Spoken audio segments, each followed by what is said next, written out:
of people who brought the country together.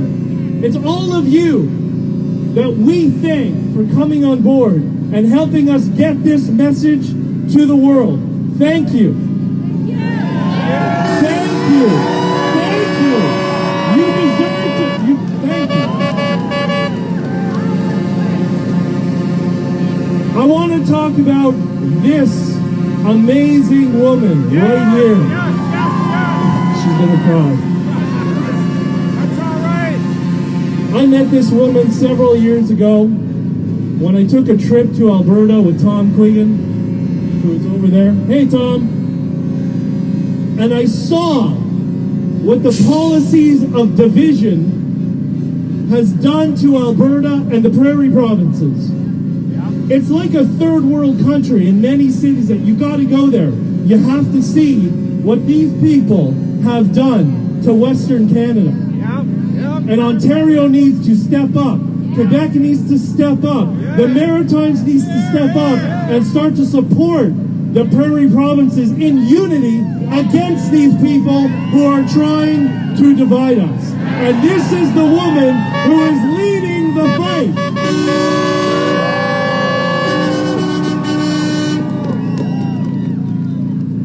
She's one of those people, when you get to meet her, she has this magnetic energy about her. It's all positivity. It's all love. It's all compassion. That's why this has not been a violent or in any way controversial gathering. It's the biggest block party in Canada's history, and our dancing clown of a prime minister is not invited.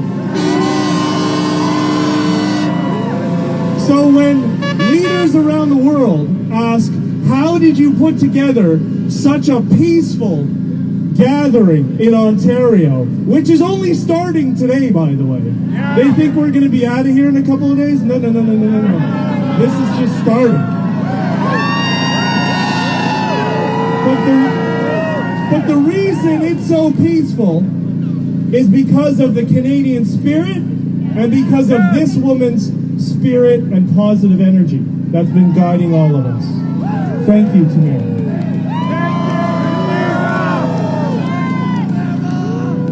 That's all I want to say for now. We're going to be having a news conference later on. I want to hand it over to Tamara, say a couple of words. She needs some encouragement. She needs a great big applause for her. And thank her for everything that has happened this week.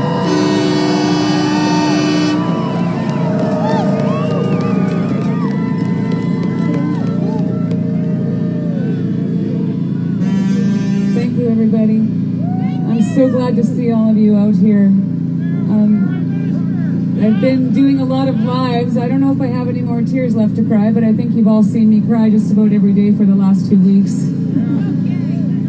And that's okay. I've said many times that we have to come together now, and we're going to have to heal after all this is over. But to see all of you here as one, refusing to be divided by race or culture or faith or beliefs anymore, or geography, right? We are all Canadian citizens, and I've never been more proud to be a Canadian than I am right now.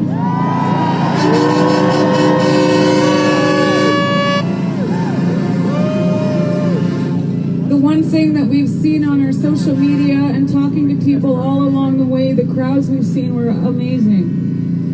And what this movement has started and created is hope. Hope that so many people have lost. So many people that were not proud to be a Canadian anymore. But we deserve to be proud. And I said yesterday, if you have your flag turned upside down, please put it back right side up. And be proud to be a Canadian. And be proud of what you've done, and be proud of these guys. I am not a hero. These are the heroes.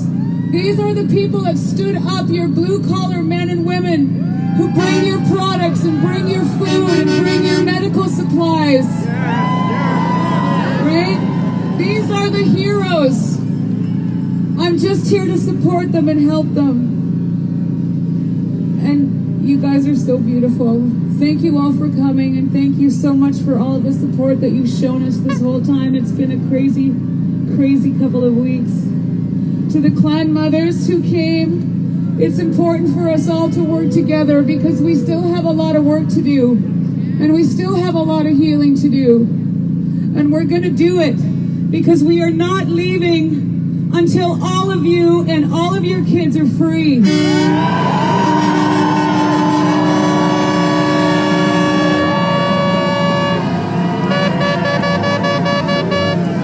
We're not leaving until you can open up your businesses. We're not leaving until you can hug your best friend. We're not leaving until you can go and see your parents in a long-term care facility. And for your children to have a birthday party. This ends now. And we're going to do it peacefully. And we're going to do it with compassion.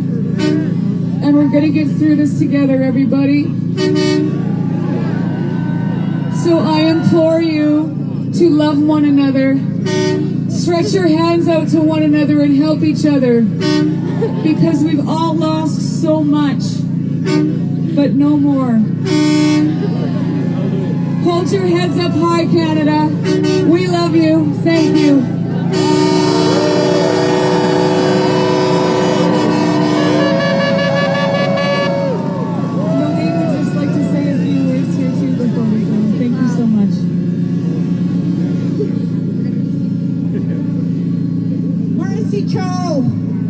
Thank you. Now that we are here, we have taken that first step. So what do? We start taking that second step forward. How do we do that?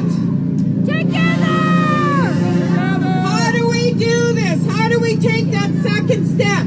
How do we get rid of the tyranny? Remember, this institution was given a corporate number from the United States of America. Yes, yes. We must fire that institution, society number out of the USA, and create our own government that includes all.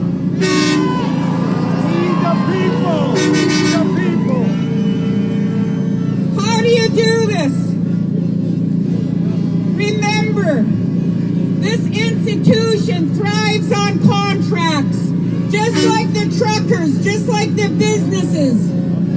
So we fire this institution. We fire the number. We fire the contractor. The contracts have failed the people, have failed the tribal people, have failed you all. Remember what they perfected on the tribal children and the women and the communities. They have now pushing that onto you, the civilians that came to this country, because you have freedom and liberty. Yes, you have freedom and liberty. You can get it back. Fire that government. Yes, yes, yes. I need help. I need help from the people here. I took steps. Every time I see a situation, I try to resolve it. Because that's what we do as grandmothers, as great-grandmothers. That's what we do. I am now a great-grandmother. Okay, we all are grandparents. We all are mothers and fathers, uncles and aunts. aunties, cousins, and relatives. That's who we are. That's in our heart. So what I am asking this movement is to help me. Why? I obtained copyrights to the Income Tax Act of this institution. It's there. Our names are on it. Clan Mother Sandra McKenzie, myself, and her brother Dean. It's a miracle that we're able to get copyrights to the Income Tax Act, to the Child Welfare Act, to the Indian Act, and the Dominion Lands Act. That's how this institution has empowered themselves. And they make you believe that they are the truth. We are the truth. No one can no longer take your truth away. So we, together, if they are going to tax our people for being unvaccinated, let's use that document and stop their policies that they legislated. Let's do this for the future of our children. It's not about us, the adults, it's about the future of our children, the ones not yet born. So I thank you from the bottom of my heart. I ask the Creator to help us with the next step. There are solutions. Our grandparents taught us that. So let's unite under this common purpose and take it down in a peaceful way and use their system. Thank you.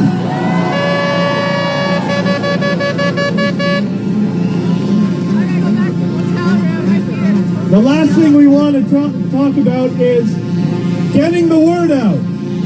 I think hashtag Trudeau's truck stop has a good sound to it. Right? We're in here for the long haul.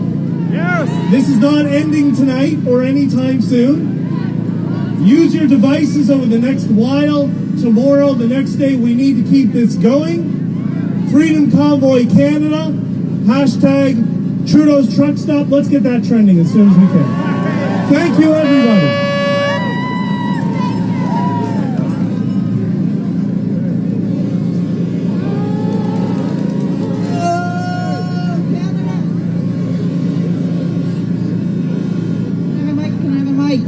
Hello, Canada! Hello!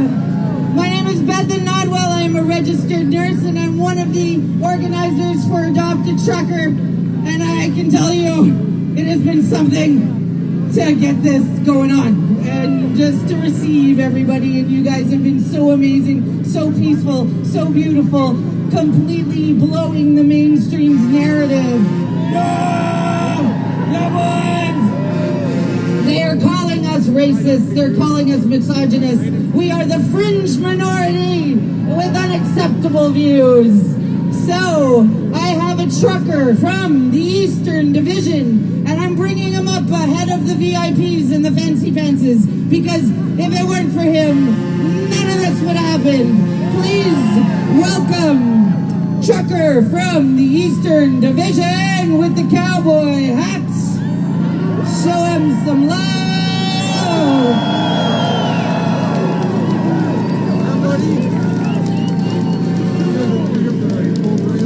What a journey with tears. It was an honor to lead the East Coast to Ottawa. United, in unity, we stand. The truckers who deliver everything to your households have united with the people. The people are standing with the truckers, not only in Canada, also in alliance with the US. in Europe, in Asia, look around the world, all the Bravehearts. That's what we call them today, the Bravehearts. The Braveheart truckers. And we, the people, and the truckers, won't let you down.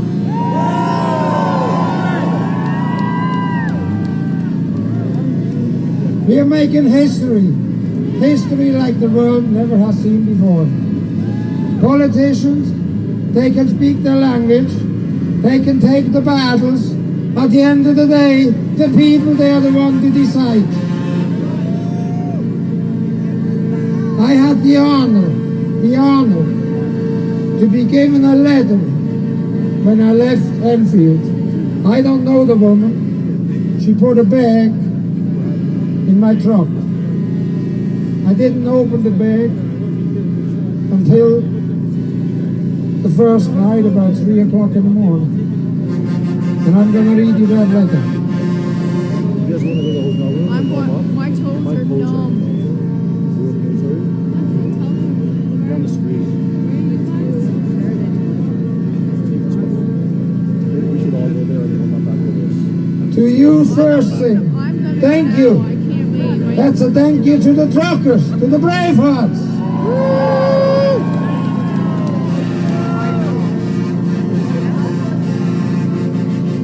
You don't know me, but we want you to know we are so proud to be part of this moment in time when Canadians stood up and wiped off our snow-covered boots and took a stand for freedom.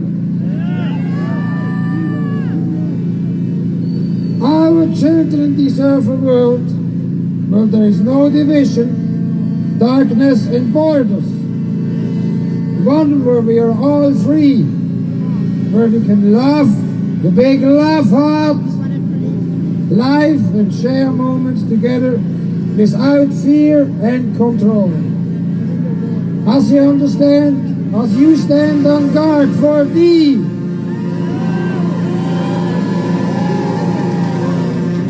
know we are standing with you. Thank you for all you're doing and for leading the charge. Our prayers are with you and thoughts it all. If the dark moments creep, then remember the self-care kit we have attached, which I will honor. The dark nights of the soul have been sought, and the moments when we have felt the most hopeless, we need to be reminded we are not alone, and light and the energy wins. Bless all you truckers, the Bravehearts, from our home in Nova Scotia, Canada, the land and country of the free. Safe travels, and these are the Bravehearts for the people.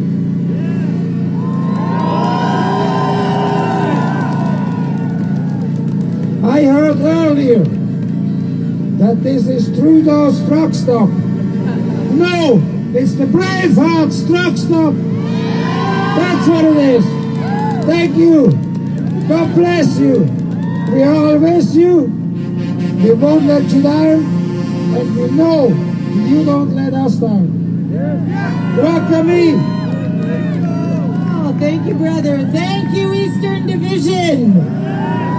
Thank you, truckers. Oh, are we an excited bunch today? I have some fancy doctors, but do you guys feel like doing a round? We're going to do many rounds of this. We ready for a round of O Canada, guys? All right. O Canada, our home and native land, true patriot love, with all our sons command, with glowing hearts we see the right, the true north, strong and free, from far and wide, oh Canada. Canada, we stand on God for thee. God keep our land glorious and free. Oh, Canada, we stand on God for thee. Oh, Canada, we stand on God for thee. God bless you. We love you. Stand on guard. Oh, amen, amen, amen. Amen. Yeah, that's right. Okay, we have George Baird here from Taking Back Our Freedom. Ladies and gentlemen, we know truckers are blue collar. We're blue collar. Well, we have some white collars here who are here to defend us. Our intuitions have proof. So, let me start with George Baird from Taking Back Our Freedoms. Thank you, Sharon. Good afternoon, ladies and gentlemen. My friends and my colleagues drove 49 hours straight from Calgary to be here today. Thank you so much. I'm going to pass out these cards, and when you take a picture of the card, you're going to get a message. You'll take you directly to our website, and a message from our chairman of the board, the only living first minister in the country who was there in 1982 to sign the Constitution and the Charter of Rights, the true living legend, the premier, the only real premier in this country, and his name is Brian Peckford. When you take your camera and scan the QPC code, you're not going to tell you whether you're vaxxed. Screw the vax. It's going to tell you a message from the founder of the Charter of Rights and Freedom. I'm going to pass this up, pass these around. One of those actually. Pass these around and get a message from Brian Peckford. It's a real honor to be here today. My name is George Baird. I grew up on Prince Edward Island. I live in Calgary, Alberta. I went to Calgary because of its freedom 25 years ago. And I have a message for Premier Jason Kenney. End the mandates. Support the truckers. Support the people. Support our country. And I have a message for CBC and CTV and Global. You want to do an interview with me today? Lose my number. Lose my number. Screw the mainstream media because they're trying to screw us. We stand for the truckers. We stand for the people of Canada. We stand for the people who are here. We're speaking to our French group. Well, this is a mighty fine French group, and I love being a part of this French group. The name of our organization is called Taking Back Our Freedom. Hear me? Taking back our freedom. Taking back our freedom. Taking back our freedom. Taking back our freedom. Taking back our freedom. Taking back our freedom. Taking back our freedom. When my good friend Roy Meyer and I saw the mess and the double cross that Premier Jason Kenney did last fall with these illegal mandates, we said it's time to step up. And when I was driving in here last night with one of my dear friends, Dr. Paul Alexander, who's on our board, he used to work for the Trump White House. He's a man of character, he's a man of courage, and he's a man of conviction. And I said the last time I was in Ottawa was in June 30th, 1991. Because down the street here, I was national director of an organization called Victims of Violence. and I worked with families of homicide. 30 years later, I'm coming back here. Only this time, the criminals are not Clifford Olson. The criminals are the 10 premiers in our country and this prime minister, and they need to be held criminally responsible.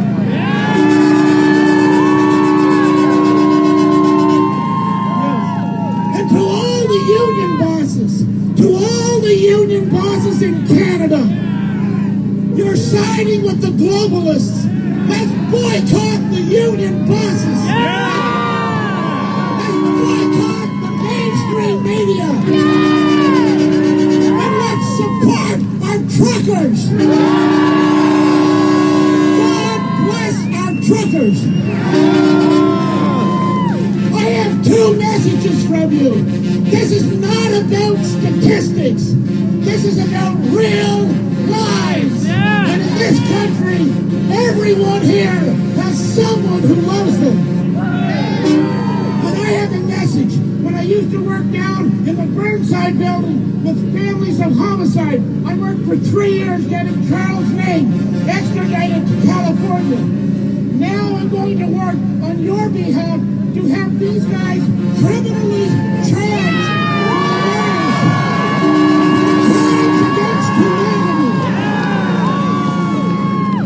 come here today with a message from 2 families in Canada, and they gave me permission to share their stories.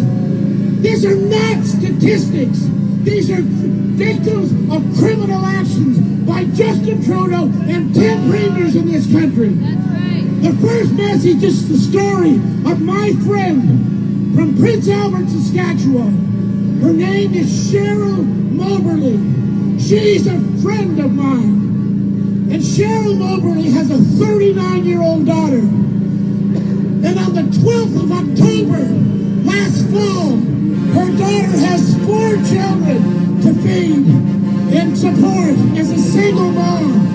And the only way she could keep her job was to take the jab. She took the jab on the 12th of October. And on the 17th of October, her mom, Cheryl, had to fight for 2.5 hours to get in the hospital to see her daughter because Cheryl's not vaxxed and she refused to wear a mask. After 2.5 hours to get in to see her daughter, Jolene, she got up to ICU and she said to the doctors, she saw her daughter through the glass, "Why do you have towels around my daughter's wrists, tying her to the bed rails?" And the doctor said, "You shouldn't even be up here. You're not vaxxed. You're not wearing a mask." And she said something I won't repeat, but God bless her for saying it. She fought her way in to see her daughter. And her daughter said, "Mommy." And she gently took the mask off her daughter, and her daughter was sweating. She gently untied her hands. And 2 hours and 15 minutes later, she died. That's murder! These people, they need to be held accountable. We need to follow the due process. The last story I have to you, I spoke to this man 20 years ago. I'm taking my hat off to honor all truckers in North America. You're heroes. You're changing history. We salute you truckers. We salute you truckers from Vancouver to Newfoundland, from San Diego to Miami. We salute you. I spoke to a trucker 45 minutes ago. He's from Barrie, Ontario. And my trucker friend from Barrie, Ontario, his name, I just spoke to him 45 minutes ago. He's a friend of mine. I honor Dan Hartman, trucker in Canada today. Dan Hartman has one son, 17-year-old young hockey player. In order for him to play hockey last fall, he had to take the killer jab. And Sean Hartman, on the 25th of August, against his will, that 17-year-old boy took the jab and didn't tell his dad. parent, we can all relate to this. And when we have criminal convictions, we need to follow peaceful demonstration, due course of law. Let the system take its course. But we're going to stand with Dan Hartman, trucker.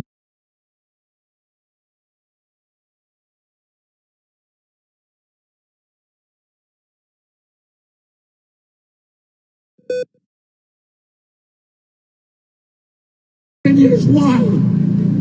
Because on the 27th day of September, just a month afterwards, Dan Hartman lost his only son to the vaccine. We need to stop this.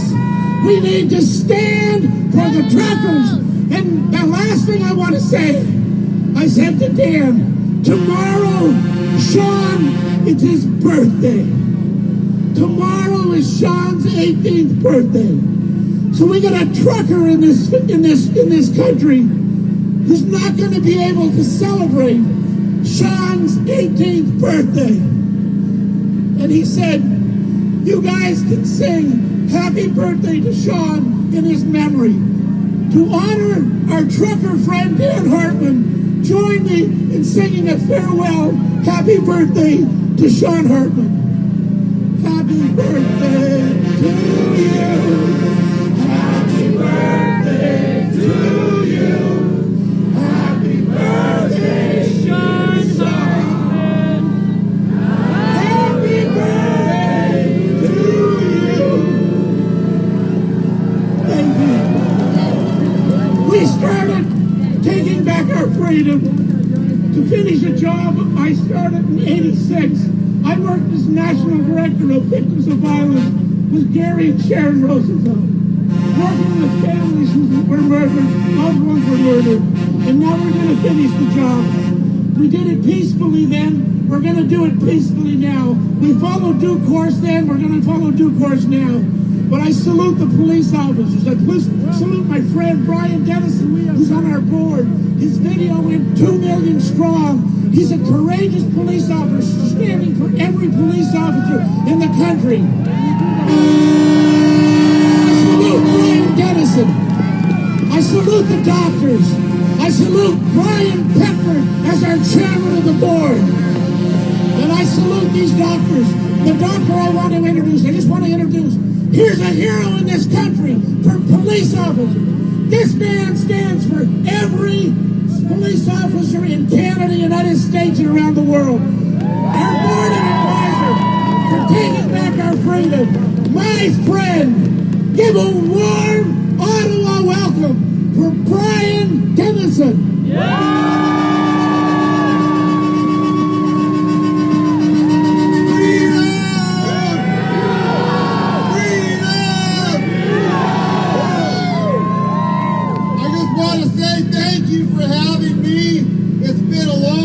Get here, but I am here to stand up for all law enforcement. We all need to be on your side.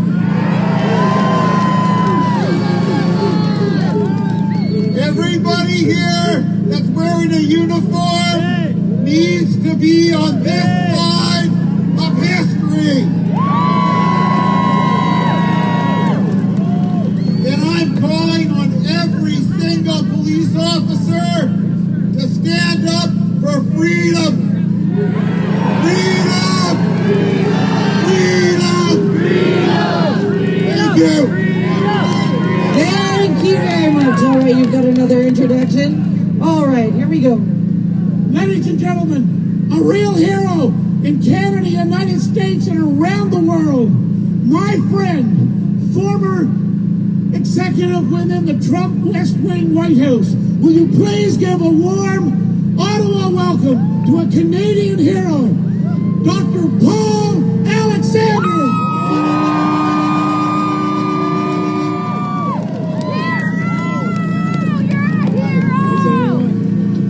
Let's give it up for our police. Let's give it up for the truckers of the United States and the truckers of Canada. Listen, I stood at the steps of the Lincoln Memorial about 4 days ago with the defeat the mandates, and I was in the company of FREEDOM OTTAWA, Robert Malone, these giants in science globally, but nothing prepared me for what I came to see today. Long live Canada!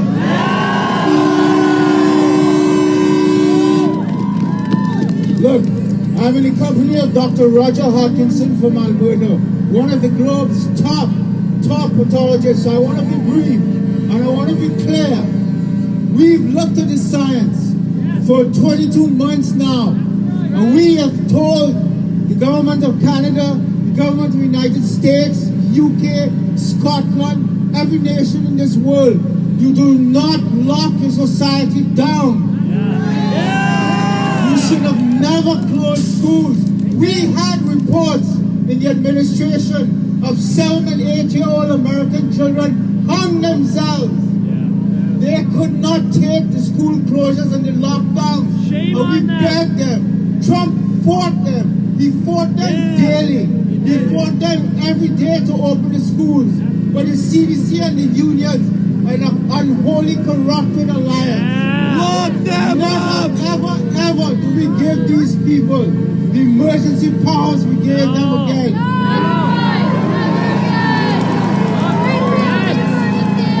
When a government takes emergency powers, they will never, ever give it back to you.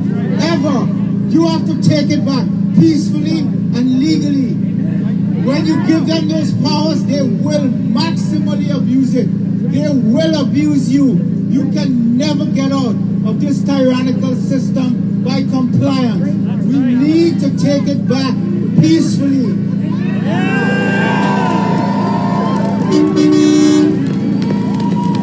And I want to say this about the mandates. We've looked at the data. There's no difference scientifically. When we look at the actual data, we've published 42 studies to show that there's no difference between a vaccinated and an unvaccinated person. In fact, the science is very, very clear, and the public health officials in Canada are not in line. They are not contemporary with the science. The science shows that the vaccinated actually harbors far much more viral load, and the vaccinated person transmits virus. It is not a pandemic of the unvaccinated. It never has been. And let me close with this. We looked at the data 22 months now, and we told them children are at statistical zero risk of acquiring this infection in the first place. Children are at statistical zero risk of transmitting it to children, of taking it home, or of getting severely ill. We showed them in the United States of America, and I'm going to be very, very clear with this. Not one healthy child has died of COVID. It's a very important statement. Not one healthy child has died of COVID. This was a hoax. The response, not the virus, was a hoax. This virus presented serious problems for at-risk vulnerable people. We knew that, but we knew that we had early treatment. We could have properly secured the vulnerable in our society with an age-risk stratified approach, focused protection. We did not need to lock the society down. We did not need to close schools. We didn't need to do none of this. We told them 22 months. So we looked at the data, and every single lockdown across the entire world.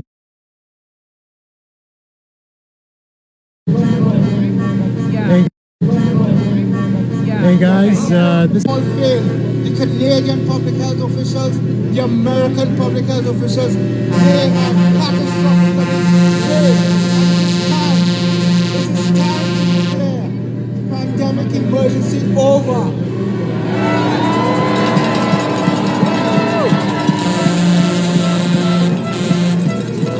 The Omicron variant is the mildest of the variants, and is operating how a virus should operate. It is time now. The government of Canada should take this exit strategy. This is an offer the government of Canada should take. It's a gift. Open the society, end the mandates. There is no reason for this anymore and allow the truckers their freedom. Thank you, Andy. Thank you.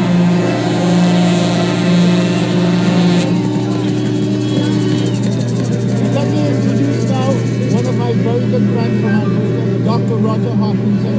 I cannot even walk in the shadows, so I wanted to come here. I want to tee him up. He's one of the best people in this world.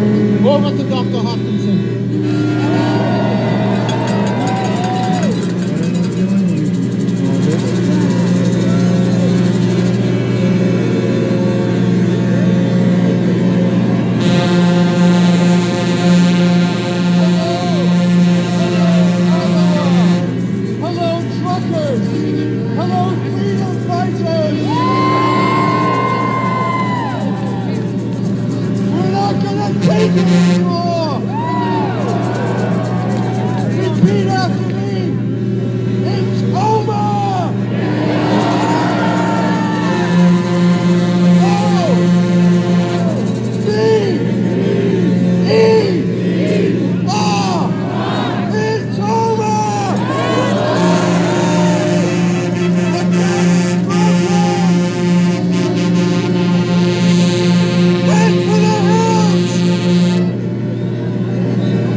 George Bears. Thank you.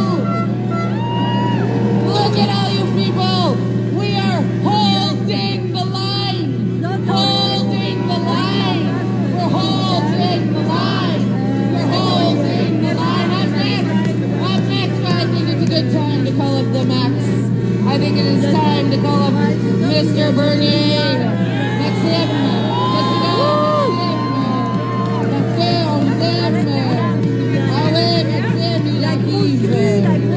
oui, l'arrive. Nothing can stop what's coming, Canada. Look at Canada the brave, an inspiration to the world. What did Canada just do? What just happened? It's sleepy Canada. We held the line, Canada the brave, you brave soldiers. All right, do we have Mr. Bernier? Is he getting through autographs and trophies? All right. It's a little congested here, guys. Best stage in the world. We'd like to thank the owner of this crane truck. Anytime you need a crane, this is the guy.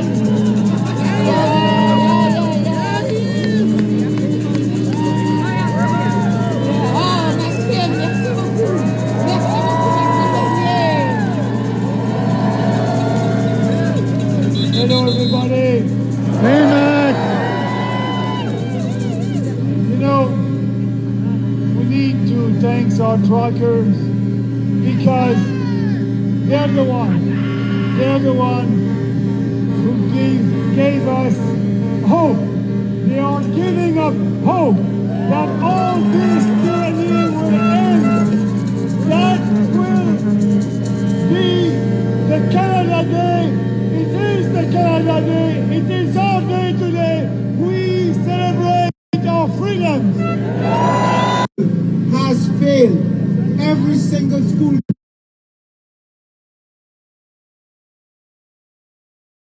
closure has failed. Every mask mandate has failed.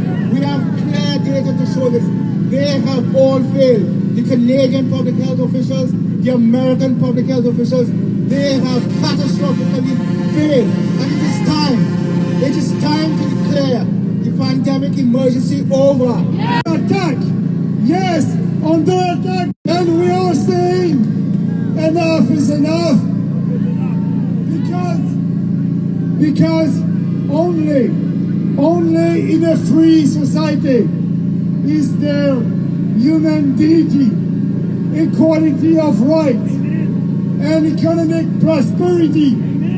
So we need to regain our freedom as soon as possible. And now, as you know, I was last summer in Manitoba, and I was arrested and cuffed and put in jail for fighting against this tyranny.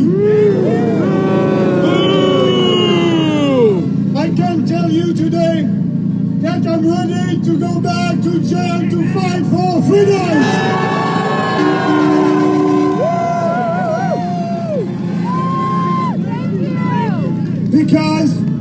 Because what makes Canada, what makes our country a great country and a great place to live is that for a century and a half, that country has been the freest countries in the world. Yeah! And now, that's not the case anymore. That's why I'm mad today, and you can call me Mad Max. I'm very mad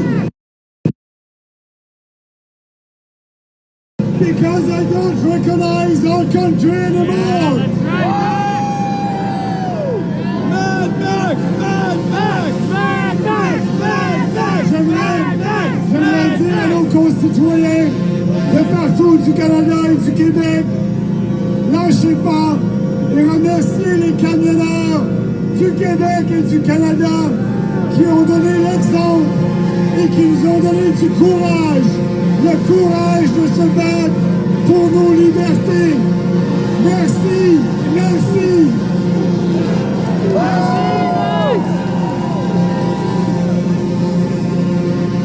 And now, I just want to end by a quote from the great Prime Minister John D. Van Baker.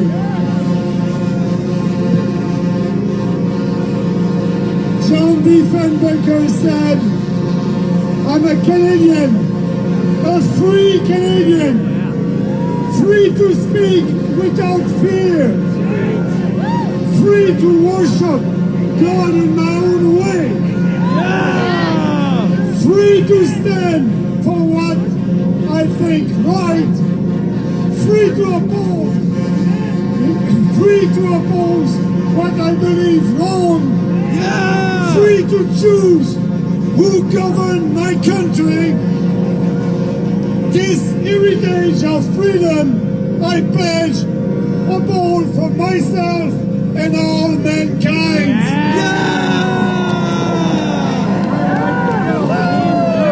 So that battle of freedom is an historical one.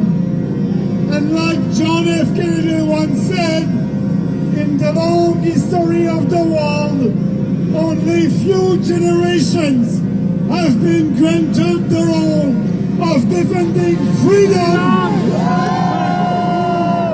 in its maximum hour of danger. You are that generation. This is your role, and now is the time.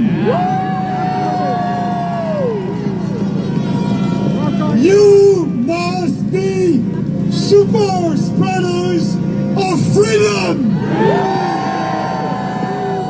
Freedom, freedom, freedom, freedom, freedom, freedom, freedom, freedom, freedom, freedom, freedom. I want to introduce another freedom fighters that was with us since the beginning. My friend, Randy Yard.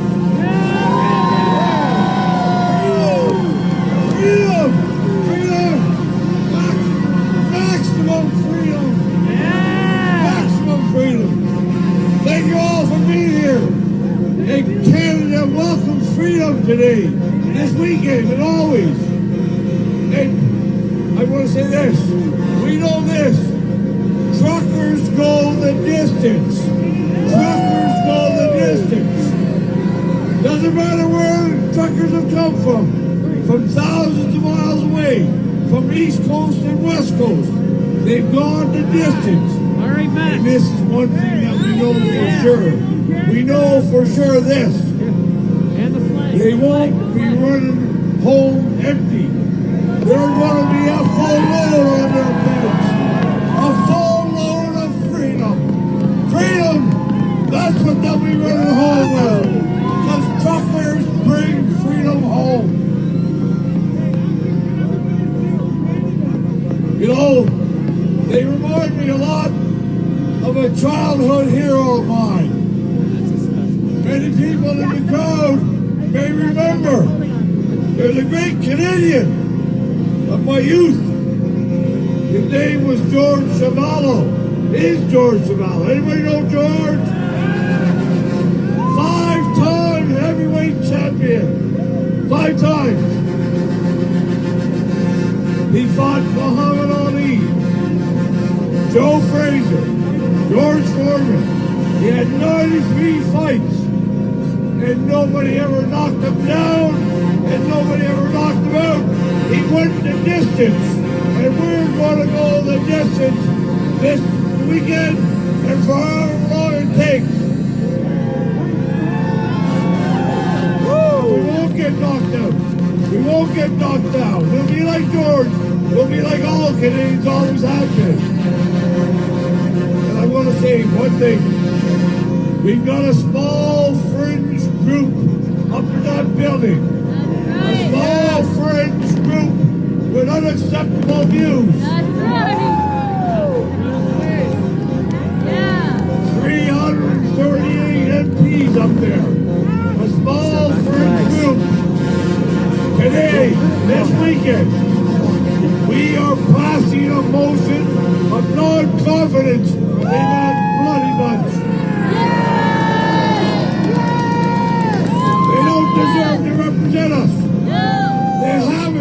representing us. They're there to protect our freedoms.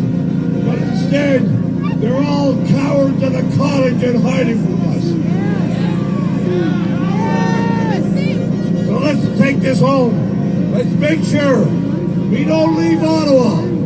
We don't leave Ottawa unless we've got freedom in our trucks, freedom in our pockets. That's right, Randy. We'll leave the masks behind. We'll leave the social distancing behind. We'll leave the vax pass behind. We'll go home. We'll go home free to go to our churches. Free to go to our schools. Free to go to work. Free to speak our minds. Free to be Canadians. I won't be leaving. I'll be with the truckers. We'll go the distance. However long that distance is. We're going to fight. And we won't get knocked out. And we'll be bringing freedom home to our families, to our children, to our churches, to our workplaces. And everybody will see the smiling faces of free Canadians. Keep working. Punch it home. Let's not get knocked out. Let's keep fighting. Don't give up. Thank you.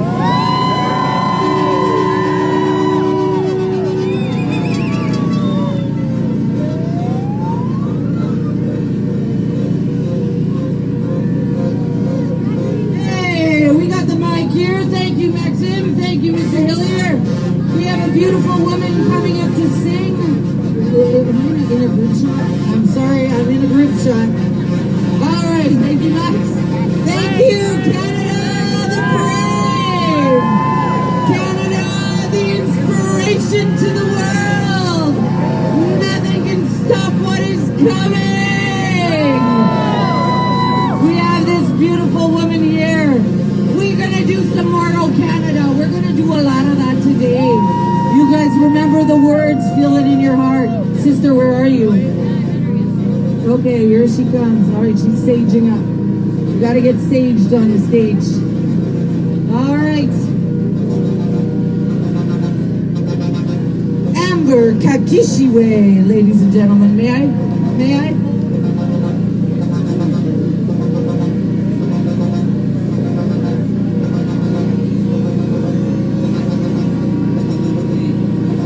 Gentlemen, we will be singing "Oh Canada" right now. Please stand on guard. Put your hats to your hearts. Let's go, truckers. Oh Canada, our home and native land. True Patriot love in all our sons' command. With glowing hearts we see truth more strong and free from far and wide. Oh Canada, we stand on guard for thee. God keep our land. Ready, ready?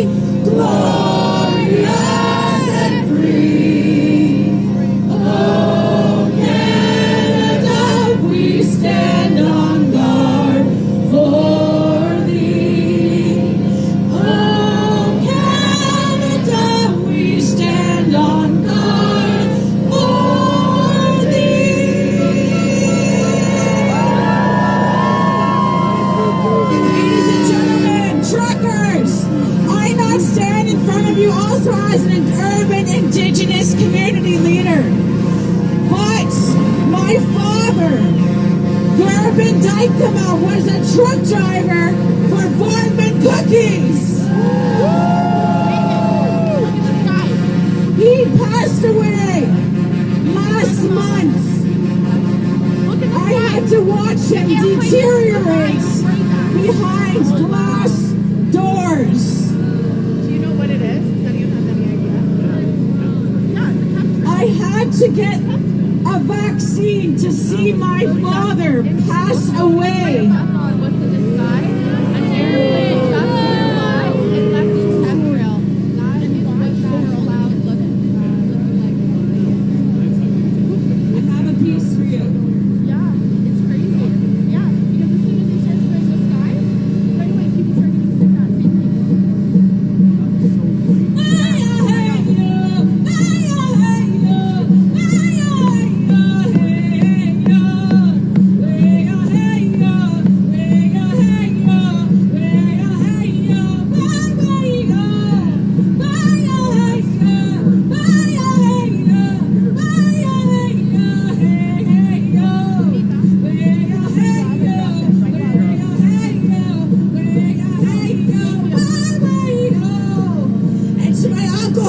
proud. This is for you. My Uncle Bill, a truck driver. Yeah. Thank you. Oh, that's the one in the mud. Ladies and gentlemen. Okay, as an organizer, like it's just like we're like trying to organize Canada Day without the year to plan for it. So I got VIPs coming up and they're like, I want to speak. So I'm gonna keep this rolling. We have another MD who is here, who has been fighting with us. Barry, my friend, please come on the stage. Oh yeah, she's right here. All right. Please introduce yourself. Please take the stage, Dr. Barry. Thank you. I'm Barry Englehart. I'm a retired family doctor. But more importantly, I'm a grandfather of 6. You know, I've been told that truck drivers sit high up in their cabs so they can see off in the distance. And I was told that they use the compass in their cab to guide them to where they're going. And I thought for sure that was how they got here. But I was wrong.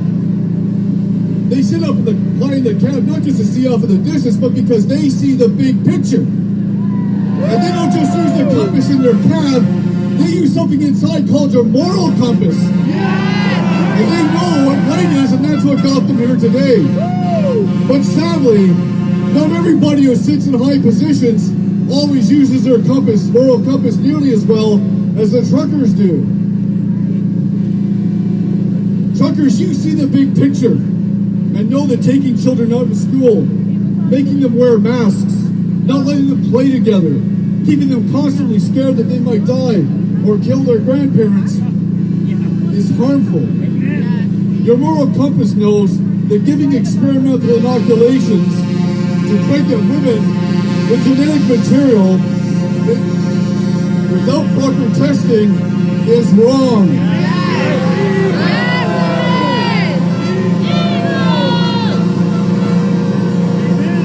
In the big picture, truckers, you know that depriving the elderly of human touch in the last months or years of their lives hurts them. Your moral compass knows that when taking away someone's job or business to gain control over them is going to harm all of us. When you look off in the distance, like a trucker, you know that putting the entire country into horrendous debt for years or decades is not going to make anyone healthier. Your moral compass knows that when good and healthy Canadians are praying or serving others with their products or services, giving them fines and putting them in jail when they are helping, not harming, is wrong. You have traveled all over this beautiful country and know that in the big picture, we are all Canadians. We are all equal and deserving of love and respect, and saying or doing anything that makes us irrationally fear each other will divide us and harm us. Your moral compass knows that Canadians do not need to be bullied because it is in our DNA to be compassionate, and we can be trusted to find sensible ways to protect the vulnerable as we always have, in ways that will do good more than harm to our amazing country. I'm reminded of a Buddhist story that goes something like this. There was a samurai warrior, the greatest warrior in all the land, and he wanted to find out about heaven and hell. And he went to the townspeople who told him that there was a wise man in the village who could tell him of heaven and hell. And when he found this man, this humble man, he was sitting in the dirt. And the warrior said, I am the greatest warrior in all the land. You will tell me about heaven and hell. And the wise sage looked up at him and said, you fool! What makes you think an idiot like you could possibly learn anything about heaven and hell? Away with you! The samurai warrior was incensed. He pulled his sword out of its sheath. He raised it above his head and said to the old sage, Old man, do you not know that I am the mightiest warrior in all this land? And with one sweep of my sword, I can make you die. And the old man tilted his head and looked up directly into the eyes of the great samurai warrior and said, that is hell. And the warrior understanding his foolishness and arrogance, put down his sword, dropped to his knees, and began to weep bitterly. And the old man put his hand on this warrior soldier's shoulder and said, "And that, my friend, is heaven." Sooner or later in life, we all get our inner arrogant warrior humbled, and I suspect most of us today have learned that lesson already, but I don't think everybody has.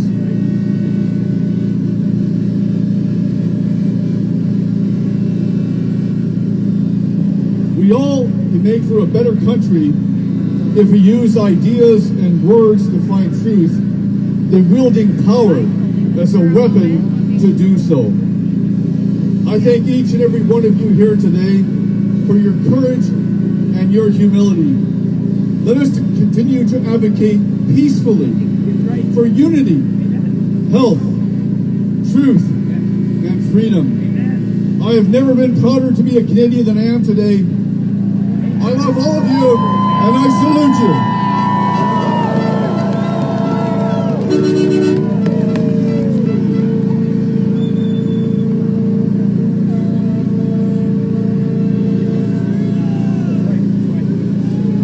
Hey, holding the line, Canada. My name is Beth Nodwell. I'm a registered nurse in Quebec, and that's been pretty shitty. You know, it's been pretty awful to be in Quebec. Les Québécois. Is there anybody from the other side of the bridge? Ah oui, on est tannés là. Ah, on est tannés en tabarouette. Ah, je peux pas dire ça. All right, I have more talent, more voices, more wonder coming up. I would like to introduce another member of our fringe minority. Okay, of our, you know who we are, guys. What is CBC calling us? Horrible things. Horrible things. This is my brother Solomon, and he would like to bless us and read us a little word. Say freedom! Freedom! Say freedom! Say freedom! You know, my friends, we are here to fight for freedom, to stand with the truck drivers. You know, I love the national anthem. There's a part that says, God keep our land. God keep our land. God heal our land. Look around you. God is healing our land. This is why I'm saying Canada shall be saved. You know, I'm gonna pray for the truck drivers. I'm gonna pray for everybody here. And I'm gonna pray for Canada. You know, Canada is the best nation in the world. Canada is the best country in the world. Canada is worth fighting for. My friends, the best is just not yet to come. The best is now. Say Jesus! Say Jesus! We have a call in the national anthem. It says, stand on guard for thee. If we don't stand on guard for thee, who else will? This is Canada's time. And Canada shall rise again. I'm going to read from Psalm 27. This is a Psalm of David. It says, the Lord is my light and my salvation. So why should I be afraid? The Lord protects me from danger. So why should I tremble?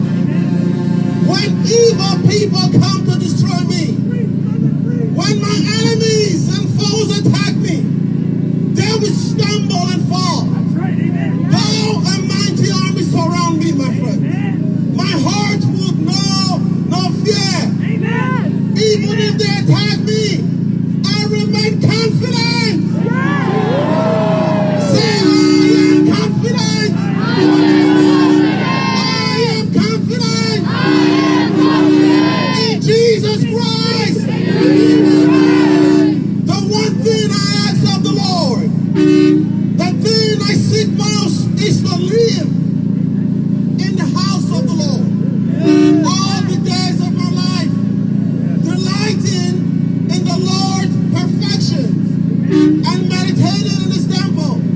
My friends, Canada was God's idea. Canada, God pioneered this nation. Canada is the best country in the world. Though we face so many troubles, though we walk through the valley of the shadow of the dead, we shall fear no evil. There's so much perversion in the nation because we have a godless leader. We have a leader. See, the Bible tells us the devil comes to steal, kill, and destroy. My friends, enough is enough. This is Canada's time. Jesus is moving. Canada shall be saved.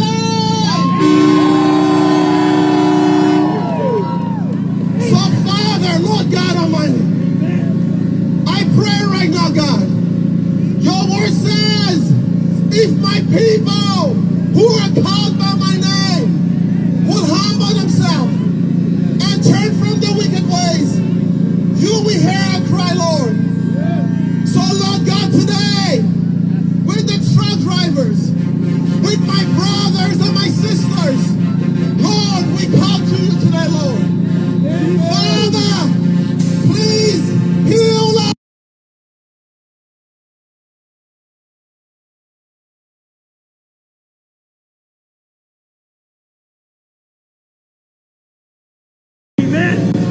I'm the government, God. Amen. Thank you. We pray that Canada will be a transformed nation, God. Amen. We thank you for reformation. Yes. We thank you for a move of God. Yes. Holy Spirit, invade our country. Amen. Because this country, it belongs to Jesus. Amen. Yes. Amen. So guys, before I leave, I want to say the sound, the honking. Yes. Those honking, that is a sound of revival.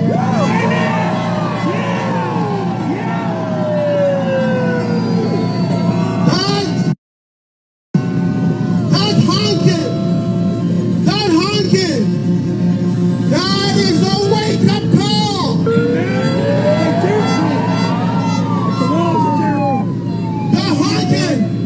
The honking is a divine announcement. It is a divine announcement. Yes. God is here. Yes. Say Jesus. Jesus. Say Jesus. Jesus. And Canada shall be saved. Amen. Amen.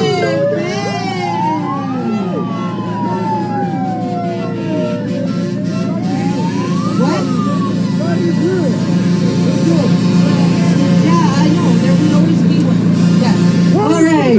We just want to thank all of our protective detail, especially the ones that are watching us on the roof right now. We just want to thank them for keeping us safe. We thank you guys. We see ya. We see you up there, guys. We see you. We see you. All right. All right. Up next, I remember seeing this woman fight by herself. It's been a lonely, long 2 years.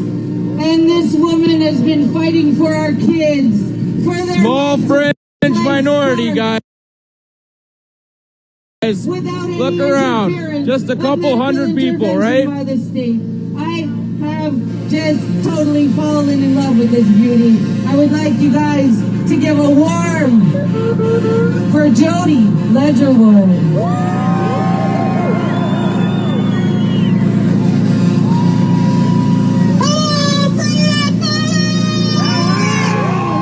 That's my cue to go walk the crowd. Sorry, brother. Thank you for being with us today. And all this week. And I love you.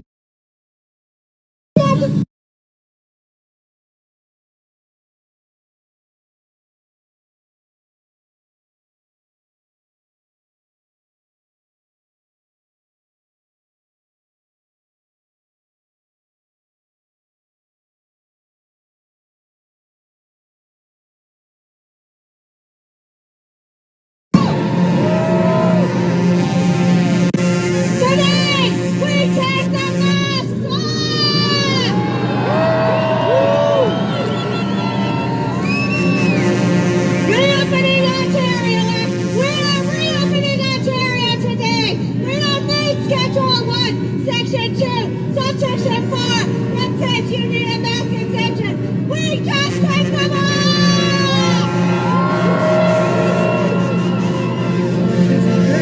Mr. Justin Trudeau, Mr. Doug Ford, we have a message for you! Keep your hands off our kids!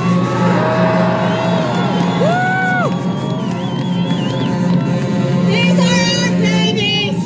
We know what's right for them! You don't!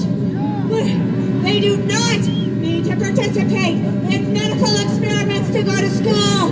They do not need to participate in medical experiments to have a hockey career, to have a dance career, to be able to sing! That is our job to decide, not yours!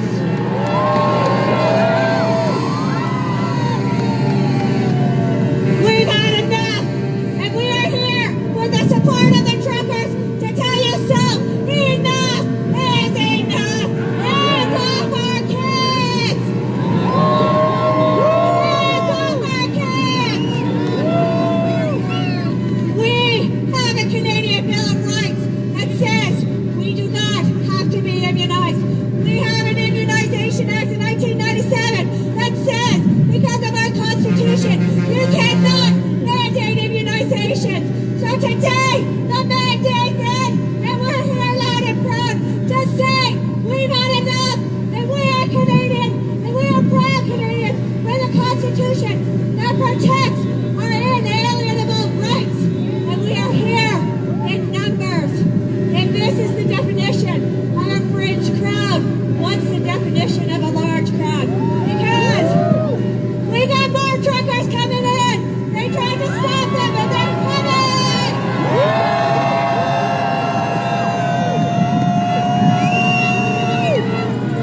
We are here, and we are proud.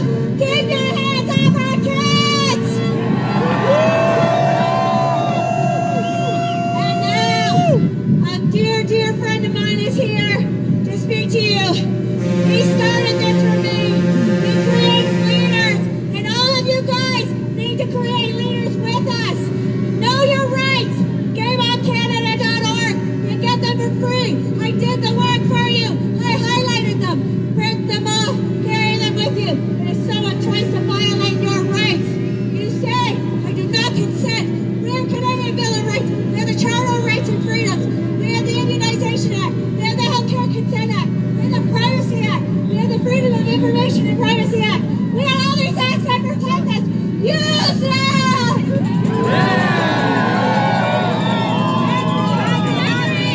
It's been blood. He brought me into this. He taught me I have a voice. And I'm not teaching you, you have a voice. And you need to be a leader out there and teach others you have a voice. Use it. Take the mask off today!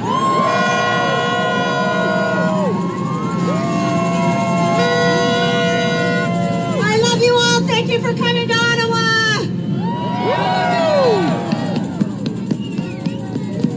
She's fire. She is fire and a savior of our children. All right, up we have next is Coach Vlad, another man in my Instagram feed. Before they cut him off and silence him, we'd like to give Vlad a moment and thank him for, well, so many of you, what you've done over the past 2 years. This has been a long 24 months, guys, but I think we have held the line and it's over. It's over. Vlad. Hello, beautiful Ottawa! Come on! Let's go! Who's excited to be alive? Who's excited to be a human? I love you so much, you have no idea. My goodness. What a time to be alive.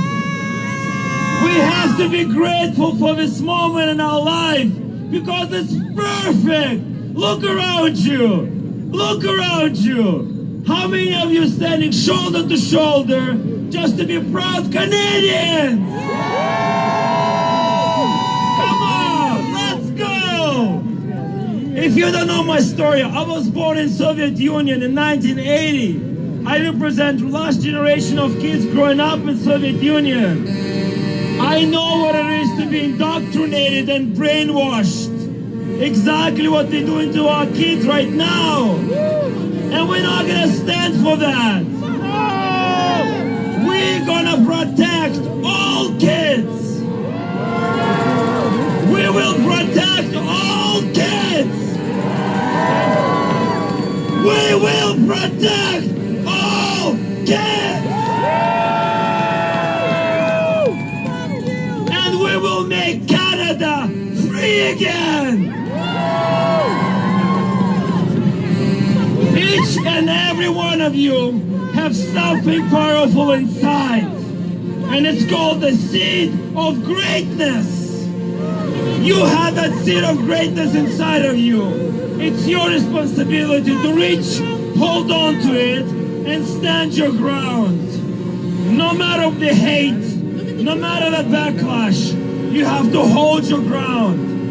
If you remember the acorn, little seed, and that's what you make a huge oak tree out of. And that's who you can choose to be.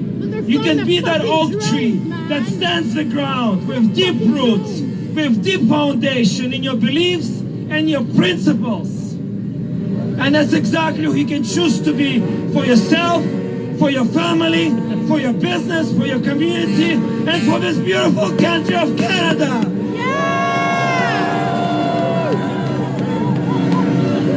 I am a father of 2 beautiful children, and I will stand my ground till my last breath without a mask for them. And I also will stand the ground for all of you kids, because that's what I get to choose to do. No matter how things show up in our life, we get to choose how we show up instead. And that's the power that we have, guys. A couple of last things I want to say. I don't want to take too much time. This is exactly every one of you having conversations, doing whatever you can. This is all of us combined efforts making this. And we are present to the beautiful moment of peaceful revolution, not just in Canada. This is a peaceful revolution for the whole world.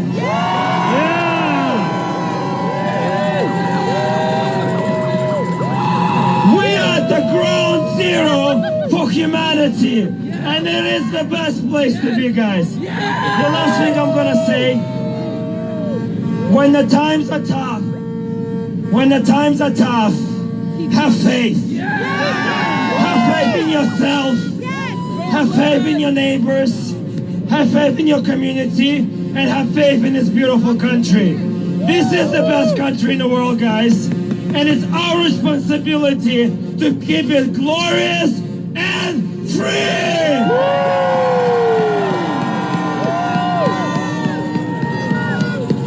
We will not leave until this corrupt government resigns. Who's with me? We're not going back to anything. We're only going to go forward to the bright, beautiful, free future, free of corruption and tyranny, guys. This is what we're all going to do. Make sure you check out Hugs of a Mask, We All Essential, and IamFreeCanadian.ca. Let's say with me, I am a free Canadian. I am free Canadian. I am free Canadian. I love you guys. Stay healthy, everybody.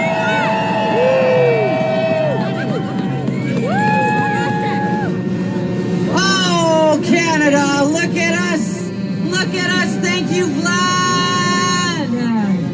Oh, we're holding the line. I got a big lineup of speakers. Put up a little gentleman you might know who has been fighting in Ontario. His name is Mr. Derek Sloan. And thank you very much, Mr. Derek. Come share a word. Hello, everybody. How are you doing? What an amazing day today. What we're seeing right now is exactly what Canada is meant to be. It's not about a bunch of stuffed suits sitting in that building. It's about truckers. It's about everyday Canadians. that keep the food on our shelves, that grow the food, that raise children, that teach our kids. This is what Canada is about. I'm so proud to be here with all of you today. It's peaceful, it's fun-loving. If it weren't for the negative 15, it almost feels like summer here. It's amazing. I think we need to have an annual day of remembrance on this weekend, every year.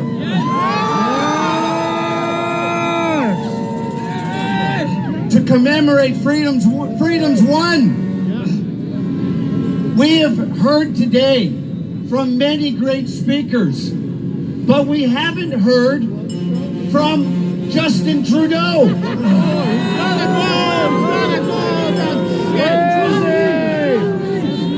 Justin Trudeau has been involved in other protests. He met with protesters in contravention of COVID rules when it's a purpose that suits him.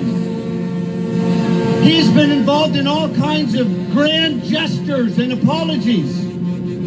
But when the largest gathering that's ever happened on Parliament Hill comes right through his door, he leaves town.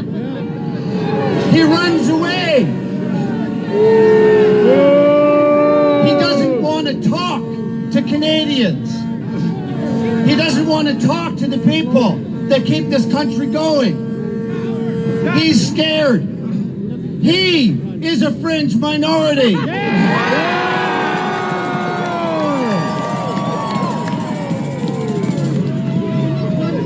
There's someone else who isn't here today.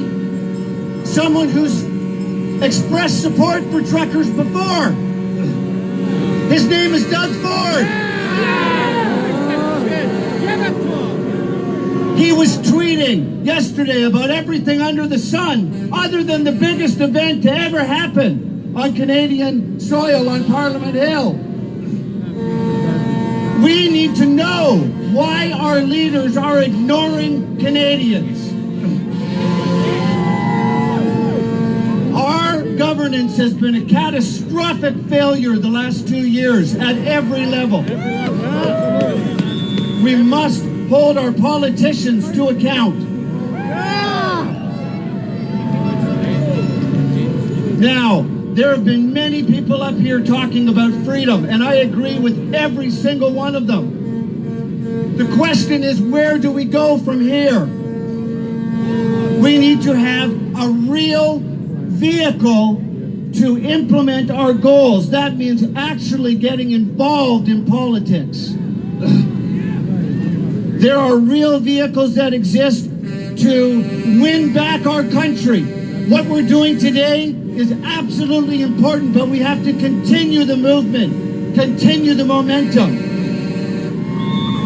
Here in Ontario, we have a provincial election in only a few months.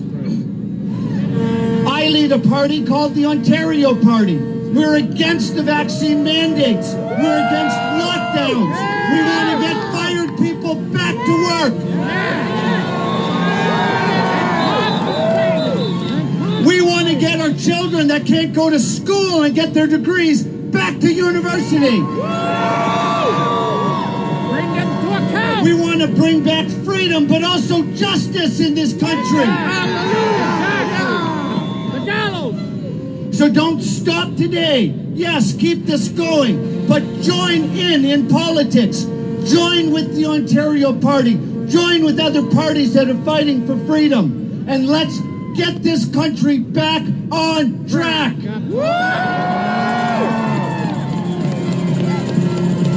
I used to sit over there in that building, but I'd rather be right here with you. Thank you so much for being here today. God bless you, and God bless Canada.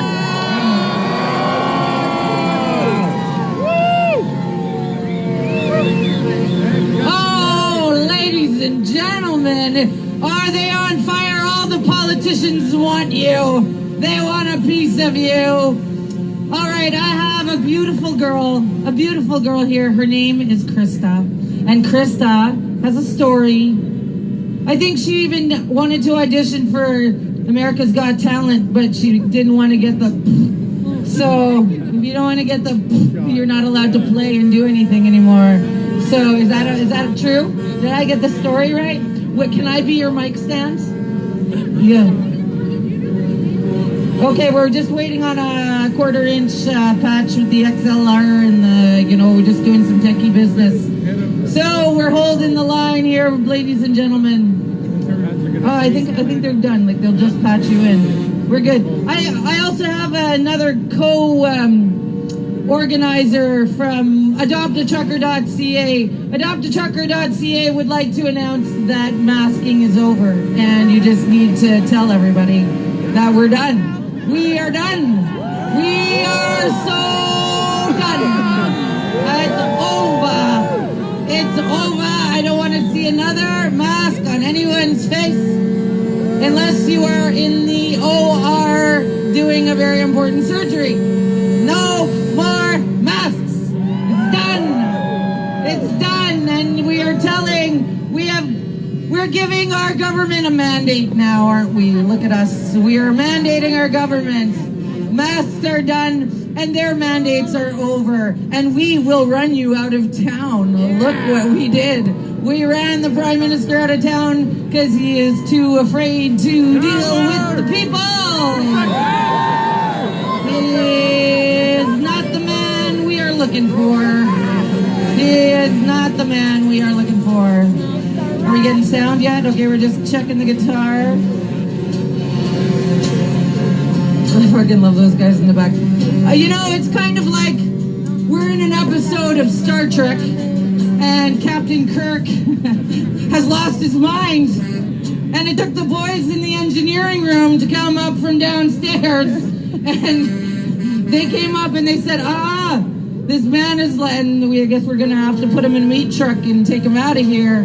But thanks to the boys in the engineering room, our truckers have removed the captain from the flight deck. How are we doing? Yeah, okay.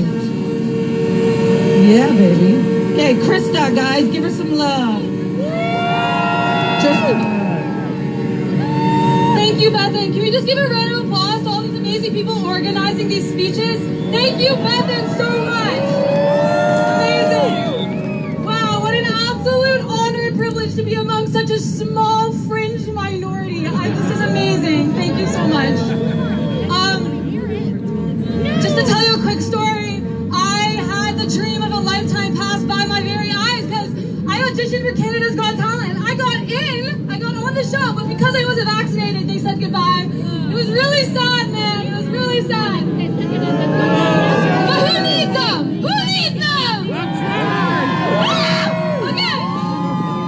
So this song is called Smile. I wrote it. Woo! I wrote this song because I'm so sick and tired of not seeing people smile. Thank you. Here we go.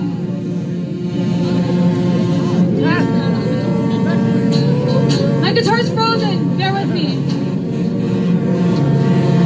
When is it over?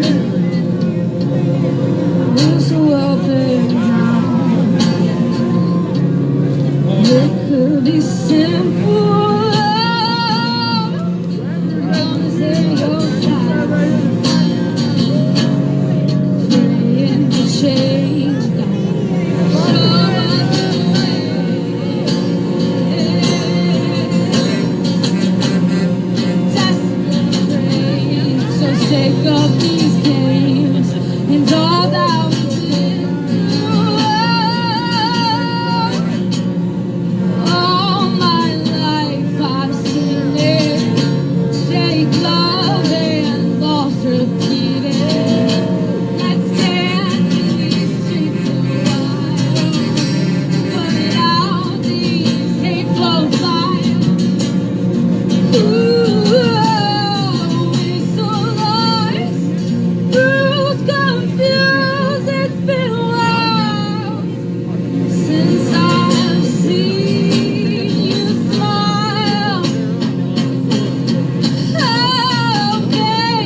to invite one of my co-pilots. I love you. You're amazing. Co-pilot, do I have Dagny with me with the sparkly Canada Day hat?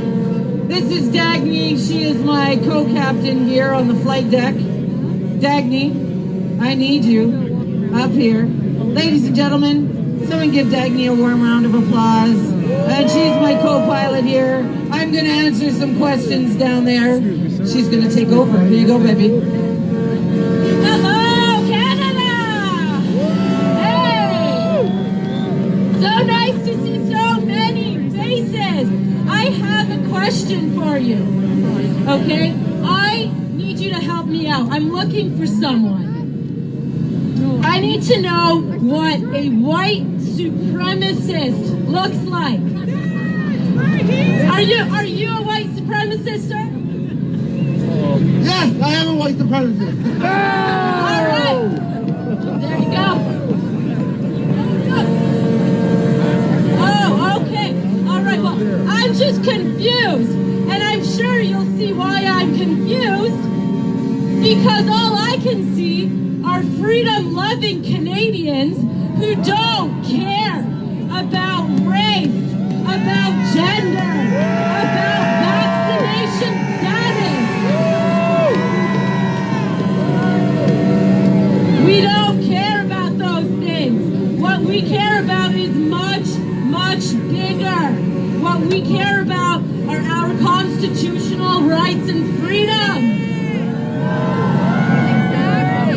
And it's a shame that our government has to resort to such silly name-calling because they're grasping at straws. They can't find a reason to hate us because we love each other. All right, so I want to give a big shout out as well to Mr. Ben, the driver of this truck we're standing on. Thank you, Ben.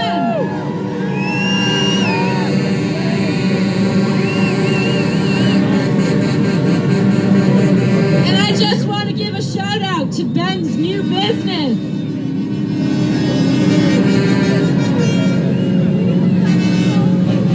So for anybody from the London family here, his services are called Altitude Booming. So for all your booming needs, we'll see Ben from Altitude Booming.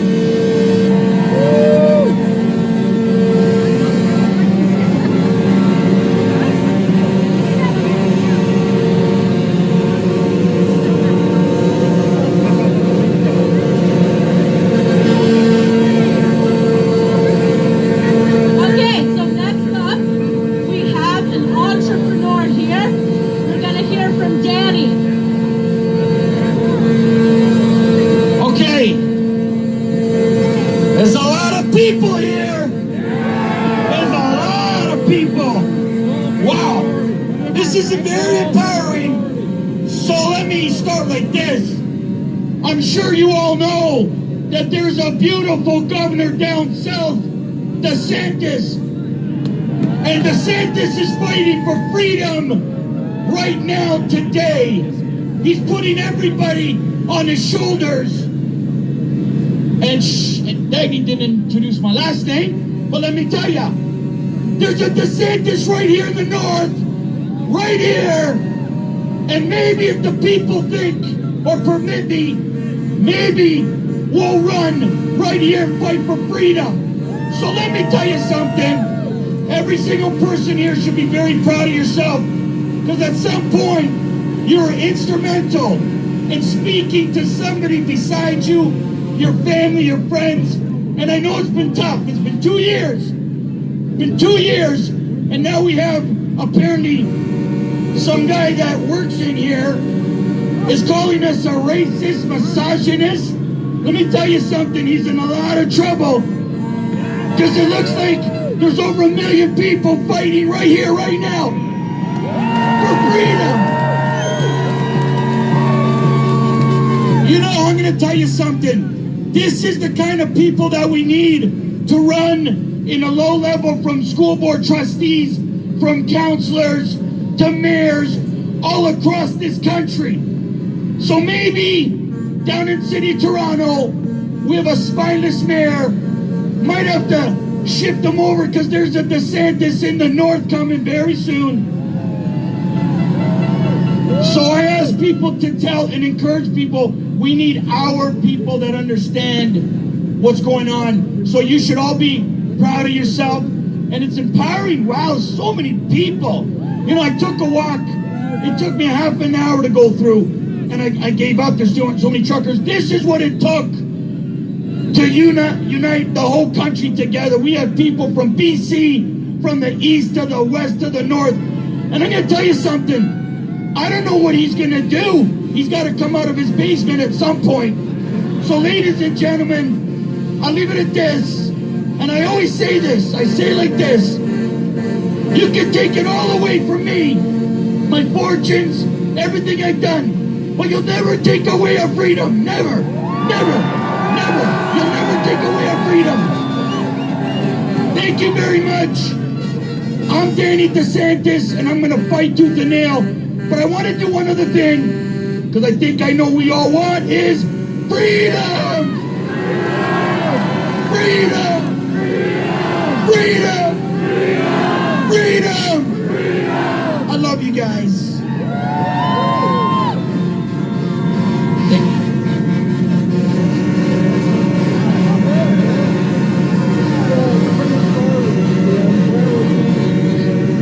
Thank you, Danny. Next up, we're going to have a few representatives from a group I think we've all heard of called Police on Guard for Thee.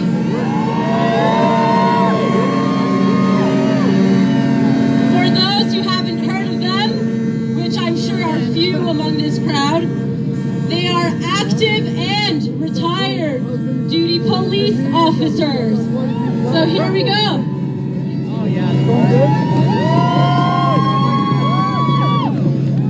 Okay, can you hear us at the back? I was here yesterday and I disrespected you because I didn't tell the story because you got too emotionally involved in it. So, then we got the horns. But anyway, what we're doing is we're going to correct that by two things. One, I brought a couple of notes. Two, I brought a friend who's going to tell you the story. So, okay, he said hold the mic closer to your mouth. Okay,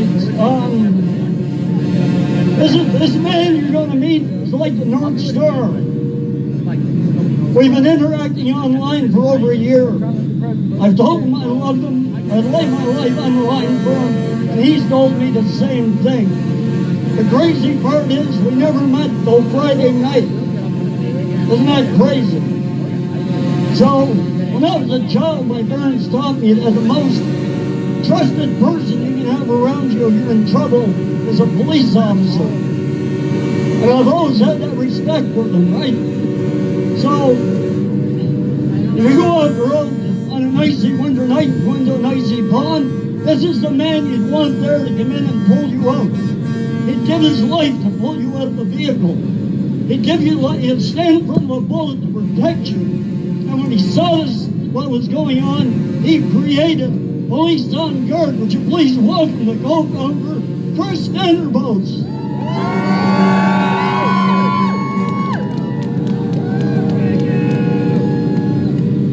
So this is what a fringe minority looks like, eh? Yeah. And I guess we have some unacceptable views as well, don't we? Yeah. Does freedom sound unacceptable to anyone here in this crowd? Let me hear that again. Is freedom unacceptable? No. Listen up. When I signed up to be a police officer, I took an oath. And that oath was to uphold the Constitution and the Charter of Rights and Freedoms. One of those rights is the right to informed consent. The right to bodily autonomy. Okay? Well, the man that sits in that office says, if you disagree with me, you're a misogynist, you're a racist, and you're a fringe part of this community, in this country. I say, too bad for your views, buddy, because if this is a minority, then I am so proud to be a part of it. Because it doesn't look like much of a minority to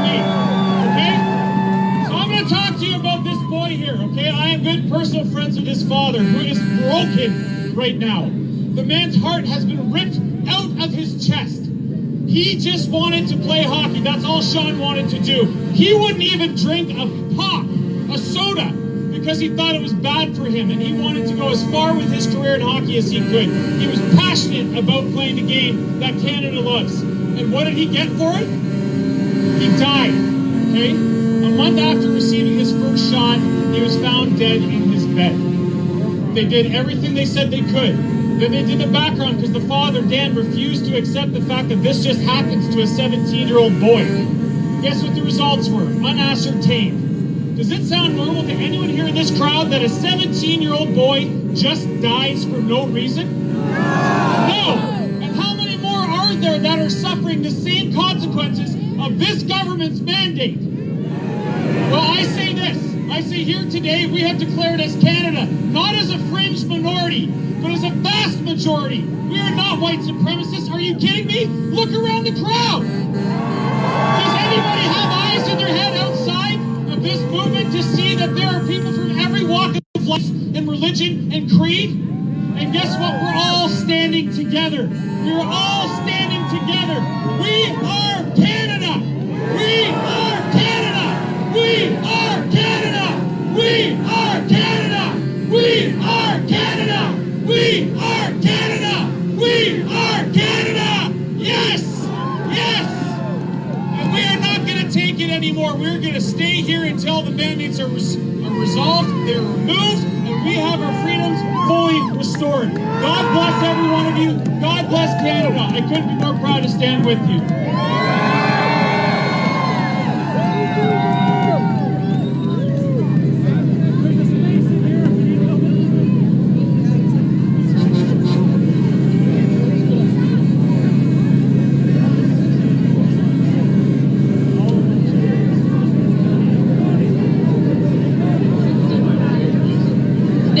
Thank you.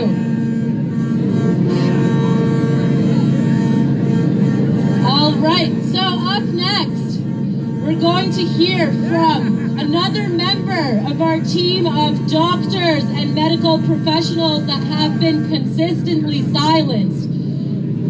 Right here we have Dr. Chris Allen Shoemaker, a community doctor from Ottawa.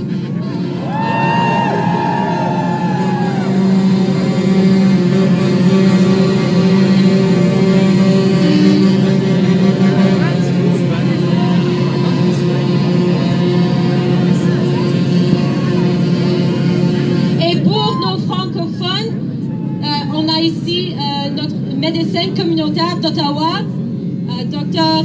Chris Allen Shoemaker. Merci beaucoup.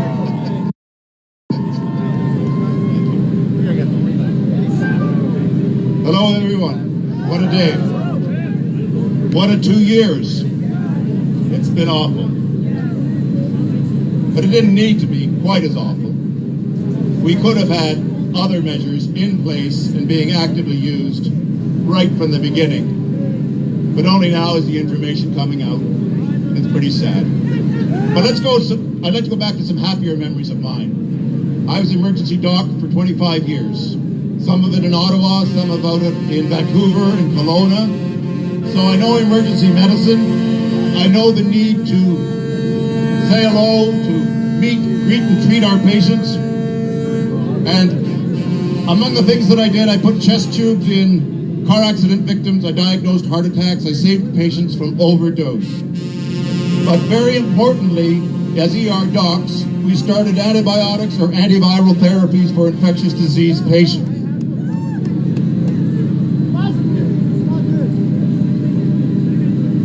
As I say, we lumped all of our activities in which we might see 35 patients in a day or a shift into the following mantra: meet them, greet them, treat them, and street them. Because hopefully a lot of our patients got to go home and they were well enough and they didn't have to come into the hospital. But of the 4 things I mentioned, the most important thing was to treat.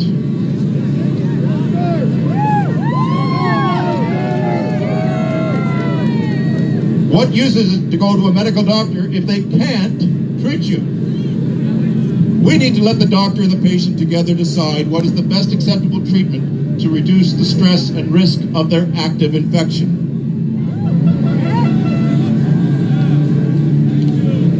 Other doctors were on the stage about 2 hours ago. They're marvelous people. They're heroes to me. They're specialized individuals who have been able to point out that significant treatments, which were very safe, were not allowed to be used. If these medications were used in the pre-thrombosis stage, hospitalizations were virtually completely avoidable. You know what these two baseline medications are. You followed the news, or when you can get it from sources that aren't too bizarre. Ivermectin and hydroxychloroquine were proven by high-level U.S. military researchers to be massively effective against SARS-CoV-1. That was known in 2016. 2016, all of the agencies knew that the best antivirals sitting there ready to go if there was ever a viral pandemic were hydroxychloroquine and ivermectin. These just didn't come into the picture a couple of years later or in the midst of the pandemic. They were completely known in 2016. But a certain doctor named Fauci in the south of us,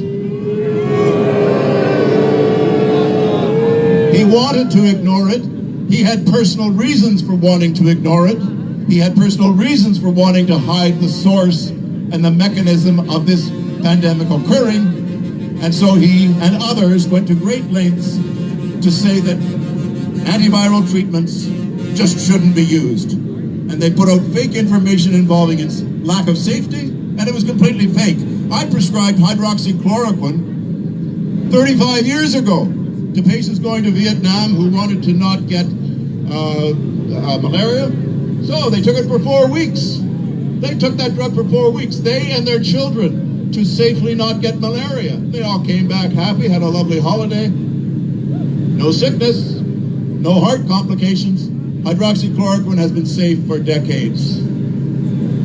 Ivermectin is also a form of an antiviral, although it works by a different mechanism. But again, the U.S. military researchers found it to be safe, spoke to its safety, and recommended its use if there was ever a pandemic of a COVID type. You don't think this is a COVID type? I think we've been told for 2 years this is a COVID type infection, right? Well, the proof was there that it was perfectly safe. And my next set of heroes from out of the United States have been using it aggressively.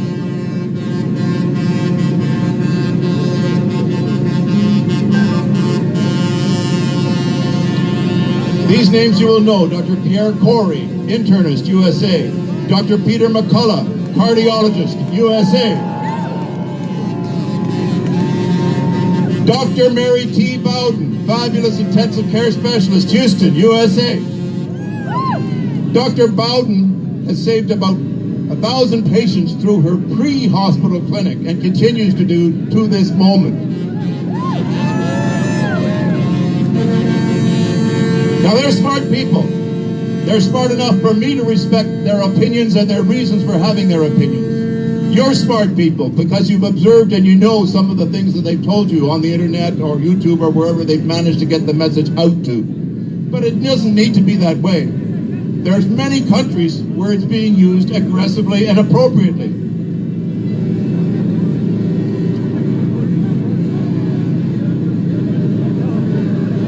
Sorry for having to be people who use notes, but you know, unaccustomed as I am to public speaking.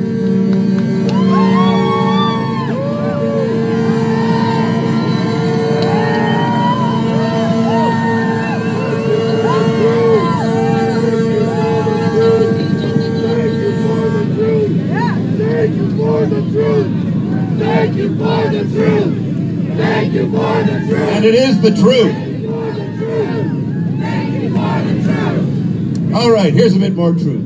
The following countries have allowed ivermectin to be used regularly in their population: India, Argentina, Brazil, Japan, among others. And in the case of Japan, would you say it's a fairly advanced country? You know, they're able to run an Olympics. They've got an incredible downtown and a city of 18 million people. I think they're pretty sophisticated. Well, 8 months ago, when the government finally said to their physicians, we encourage you to actively use ivermectin in the safety of this pandemic. And at that point, their rate of infection dropped in half within 2 weeks of beginning to use it. And those rates have continued to remain low and manageable because they used it. And, you know, it's not that you can go to the store and get it. Doctors do know dosing. We do how to know to give an appropriate medication. People who call this horse medicine, they're idiots. Just because your doctor gives you some Benadryl and in a different setting gives your cat some Benadryl, does it make it cat medicine? No, it's just Benadryl. So if you take human-grade Benadryl in an appropriate dose, you're safe. Equally, if you take human-grade, prescribed by a doctor, ivermectin, you're perfectly safe. Oh, and by the way, you won't die of COVID.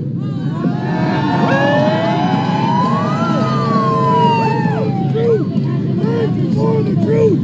Thank you for the truth. Thank you for the truth. Thank you for the truth. Thank you for the truth. Thank you for the truth. Thank you for the truth. Well, you're welcome for the truth, and I'm going to share one very important truth that we all got to learn of today if we were looking on our cell phones yesterday or our televisions today. Yesterday, Sweden banned the viral treatment, the mRNA treatment, the vaccines for children 5 to 11. Children 5 to 11.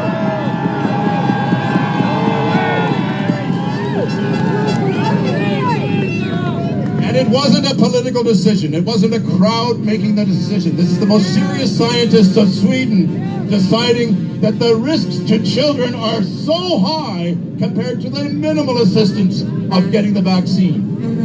In fact, the approximate ratio is there's 100 children that have to get significantly ill from the vaccine to prevent one child from getting COVID.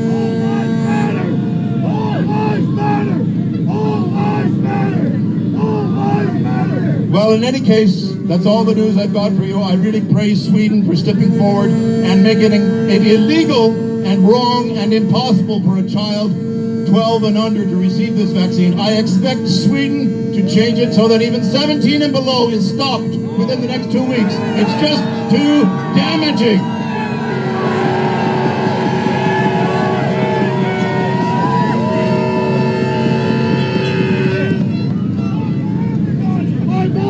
In conclusion, I just want to say that you all have the rights to your employment. You have the rights to cross between borders. You have the rights to be safe, but you also have the right to decide what goes into your body.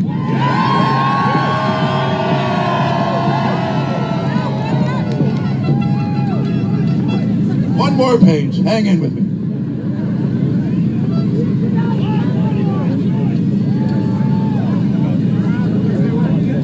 I guess my final point is, and it's certainly not about vaccines, it's simply about that the pandemic can be over in a couple of weeks. We can stop the most dangerous mandate. The most dangerous mandate was not the mandates of the last 6 months. The most dangerous mandate was the mandate of 18 months ago. The mandate of 18 months ago that prevented me from a doctor from giving a safe, normal couple of medications that would reduce someone's infection time from 14 days down to 3 or 4. And you know what? If you can keep it down to days 3 and 4 instead of 14, they don't get to day 14 because we all know what happens after that. Day 14 and beyond, you're in the ICU, and that's it. So, therapeutics could have been in place, should have been in place, but it doesn't stop it from starting now. You can write the Canadian Medical Association. You can write the colleges of all the doctors in Canada. You can write the Canadian Pharmacy Association, which has cooperated with the other agencies to prevent doctors. I only wanted to do one thing a year and a half ago. I wanted to cure a few patients. I wanted to save a few patients. And the medical agencies prevented it. God bless you.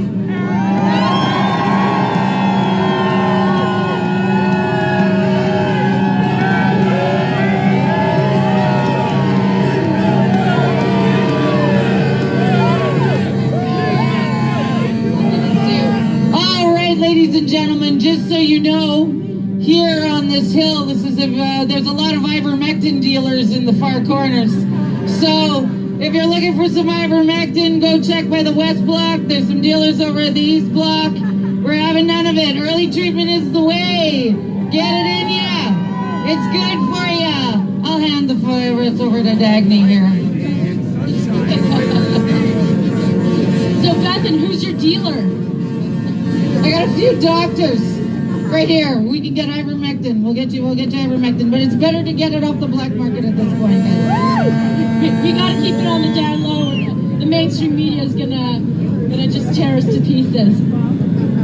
All right, so next up, we're going to have a medical professional from Frontline Nurses. And before, just for 1 second.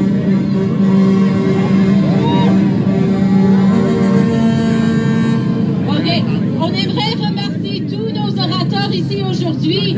Il et elles sont ici grâce à vous, grâce à notre mouvement et grâce aux camionneurs.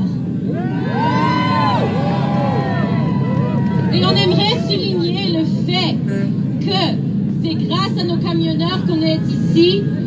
They came from far and wide, and anything that we find around us on store shelves, the gas that you put in your vehicles, it's all thanks to our truckers. Merci, camionneurs.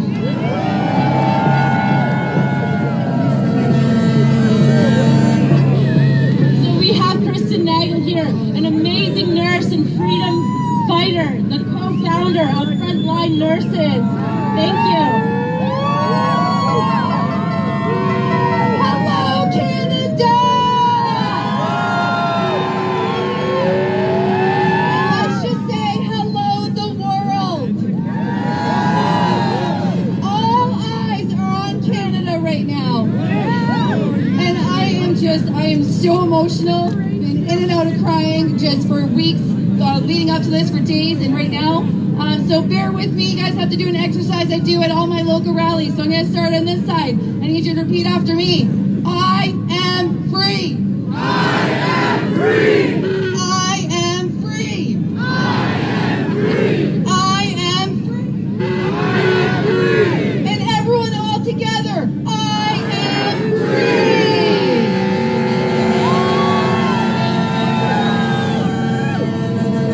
So my name is Kristen Nagel. There's a lot of people here. Many might not know my story or who I am. I'm a nurse of 14 years that worked in the NICU. That's with premature babies that fit in the size of my hand. I first held a freedom rally in my hometown in London, Ontario, November 2020. The media ripped me apart, said I was a dangerous nurse putting premature babies at risk. The media destroyed me, but it wasn't going to stop me. I found another Canadian nurse, and the two of us traveled to Washington, D.C. to meet up with 4 other American nurses. And we spoke on a health and freedom stage with people like Kevin Jenkins, Del Bigtree, and Mickey Willis. Do you know what day that was? That was January 6th. We were nowhere near the Capitol. We were at the Supreme Court. I actually was there and had no idea what was happening. But when we flew home, we were deemed domestic terrorists. We had the RCMP show up at our doorstep because they wanted to know our involvement in the storming of the Capitol. I have had nursing schools teach their nursing students about what not to do. Don't do what Kristen Nagel did and storm the Capitol. We were defamed internationally across the media, but it didn't stop us. We formed the Canadian Frontline Nurses and have been advocating ever since. Because I may be a nurse, but I am a mother first. And this is not the Canada that I wanted my boys to grow up in, nor for any of the children.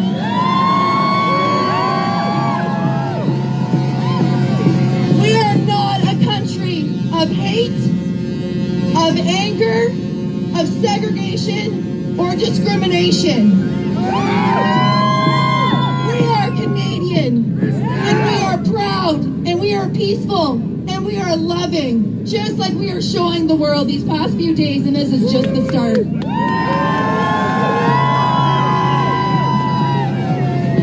This is the Canada I want my boys and our future generations to grow up in.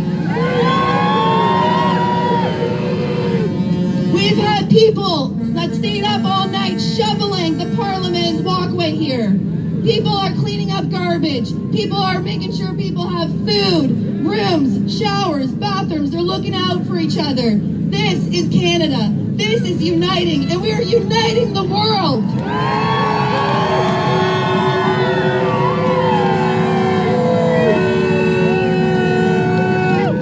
We have felt alone in this movement, like we weren't making any difference. And my heart, I am so full of emotion because we just felt like one person, and an enormity of the size of these trucks showing up, bringing Canada together. You guys have our backs.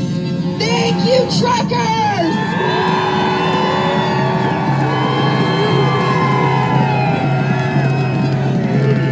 I'm gonna wrap it up. I know there's a lot of amazing speakers, so just bear with me because I think this is important to end on because it speaks to my heart. So this is 1 John 4 from verse 18. There is no fear in love, but perfect love drives out fear. Because fear has to do with punishment, and the one who fears is not perfect in love. So what are we here? We are Canadian, and we are here with love. Love is what drives out evil and this hate. We are going to win this with love. We are going to win this with staying peaceful. We're going to win this with being higher than them. We are love.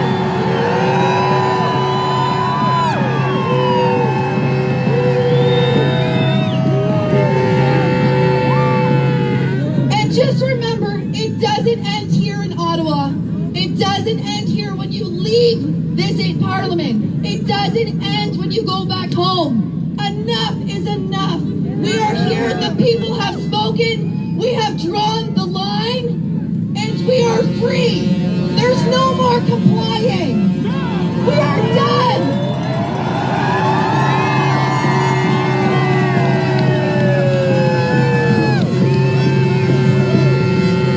So take off the masks, stop consenting, and remember, what did we start with? I am free. I am free. I am free. I am free. I am free. I am free. I am free. I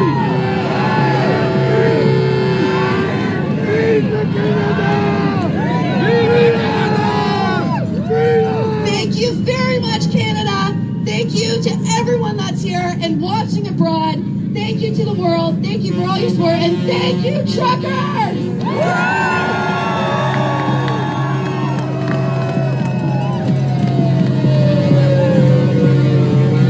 Hello! It's an emergency.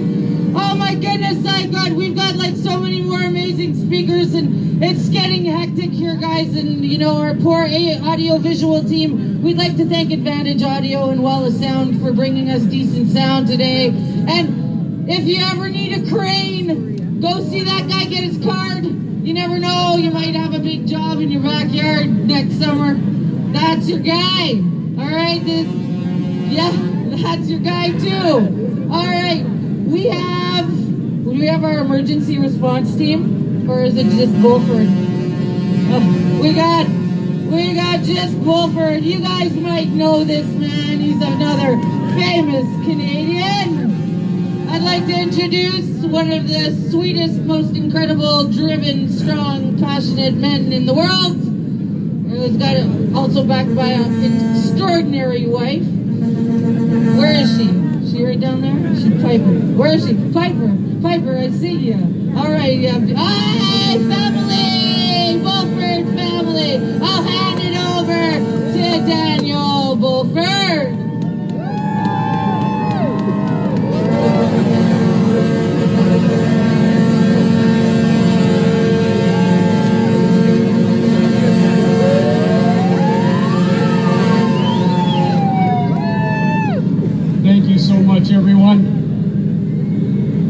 very brief. I don't have anything real magical prepared. I've been really busy. Ran up the hill to come get my quick little speech in.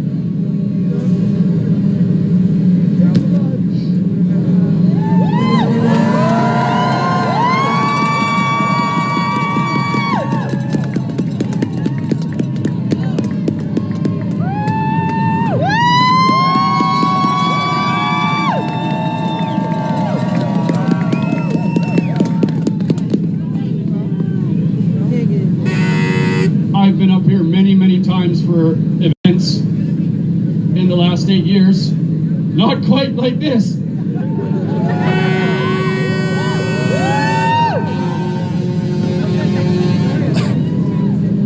For anyone who may not know who I am, my name is Danny Beauford. I just resigned from 15 years with the RCMP as a result of this.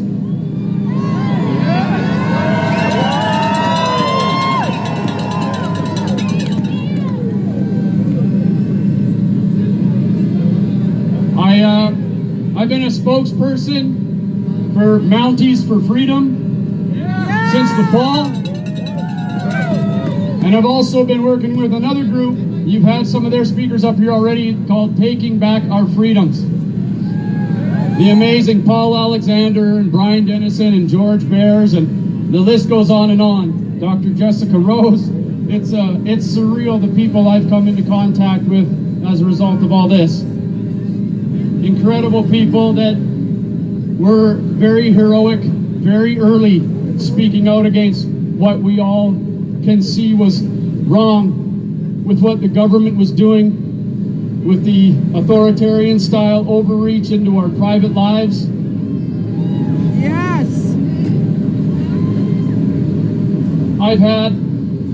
It's been a real roller coaster.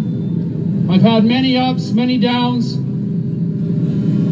I really was on the fence a number of times about getting my family out of here.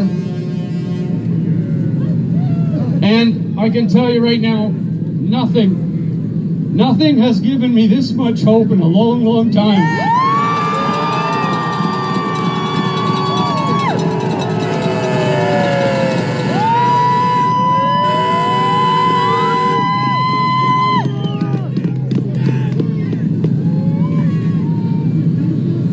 The elites didn't factor in the grit and the courage and the resilience of the working Canadian men and women.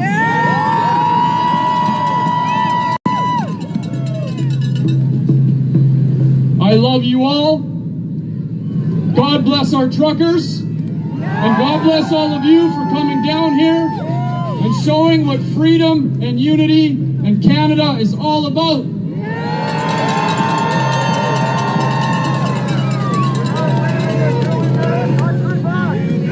I will never, ever forget what happened here today. I will never, ever stop being eternally grateful for what each and every one of you has done to make this come together and to keep this safe and lawful and peaceful so that they can't lay any of their derogatory terms on us.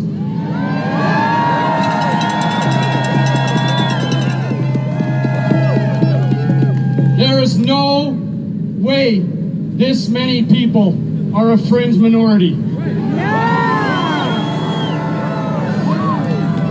Look around. Look at the diversity in this crowd.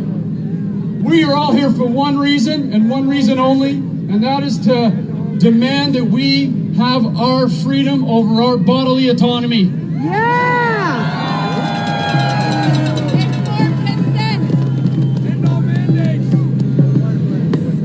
I refuse to stand by and do nothing and allow my children to grow up in a country where their government can tell them what they have to do with their body. Not happening.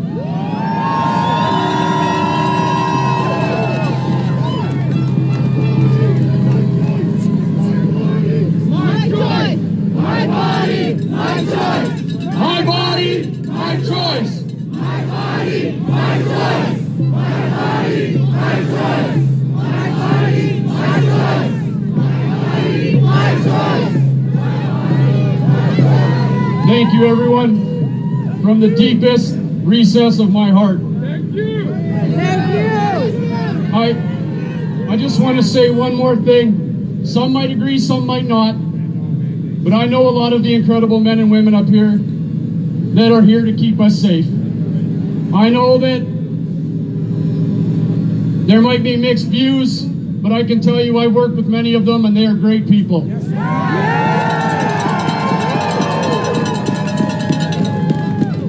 I've been filtering messages nonstop. People worried that something is going to happen. It's like, not from us. And I can assure you they are here to keep us safe. That's the only reason I was ever up here, was to keep good, law-abiding, peaceful, loving Canadians safe. God bless our first responders and God bless our truckers. Daniel Bulford, thank you, former corporal, standing on guard for thee. Oh, we love him, we love him, we love him. He's been absolutely key on our adopter trucker team. We would have fallen apart 5 days ago if it weren't for Danny. All right, we have some emergency first responders who have written a song for y'all, and they're all a little stage shy, but they're quite lovely boys. What? No, we're not coming? Okay, so let me hand this over to this handsome gentleman, and he's gonna do the introduction.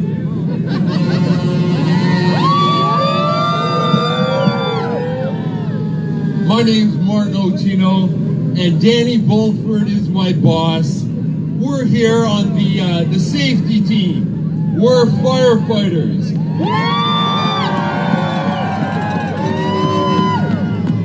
And we're here just to make sure that people are safe. We got your backs, and I'm introducing a bunch of the most beautiful guys I know. So, we wrote a song, and we're going to play it now, and we're going to get on with the program.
My guitar is wrecked from the cold weather.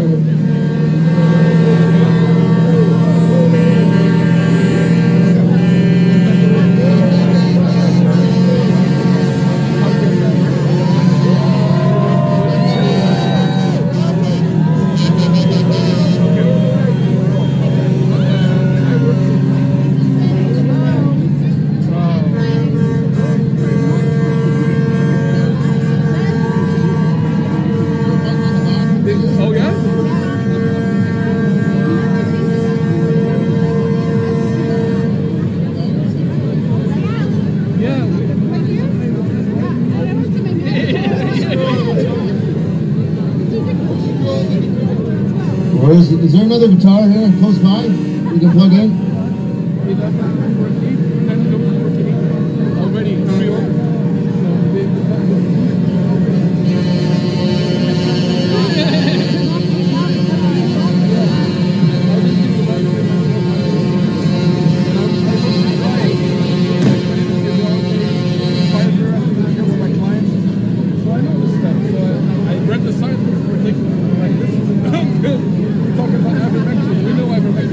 All right, we have some technical difficulties that we're gonna need to size up. Right, these fine boys are gonna get the guitar sorted. They are first responders and they are lovely. A lot of them. Yeah. Okay, where's my partner Dagny? Dagny. All right, we want to okay, thank you everybody who wants to talk. You guys are all so amazing. You have messages. We absolutely love it and we want to help and accommodate you. We will be back tomorrow and do this. But who do we have up? Who do we have next? I think we have our First Nations guy right there. There he is, Chief. Bring up the Chief. I want the Chief.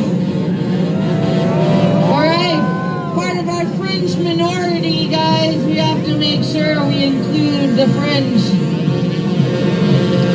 Oh, boys. The sound of freedom. That is the sound of freedom. Here he comes. Here he comes. Ladies and gentlemen, give our Chief a warm round of applause.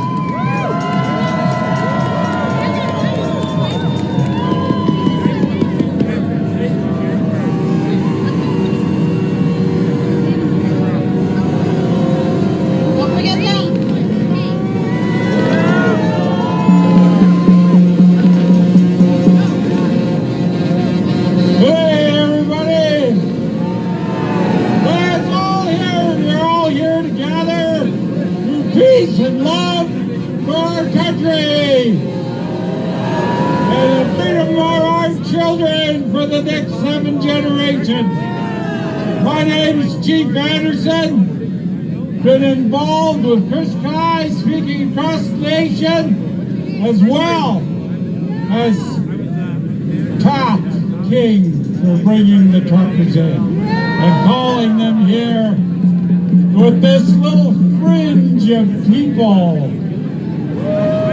Is this not what it's about? Unity! Unity for the people and for those children. So here, we're just going to sing a couple songs and I'm going to let the mic over to Linda.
One more? Okay, one more beat, ladies and gentlemen. Warm these people up. Warm these freezing people up. Warm up their hearts.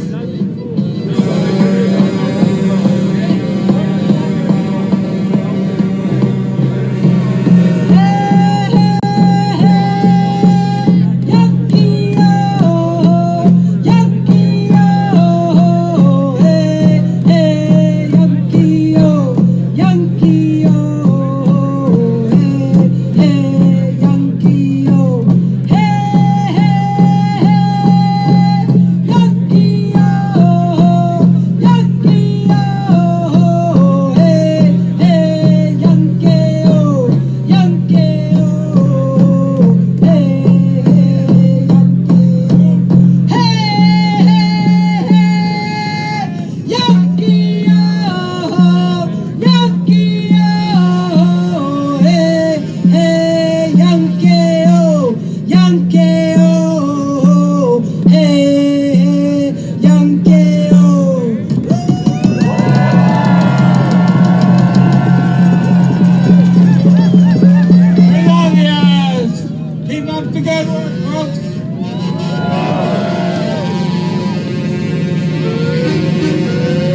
Yes, another pair of drummers.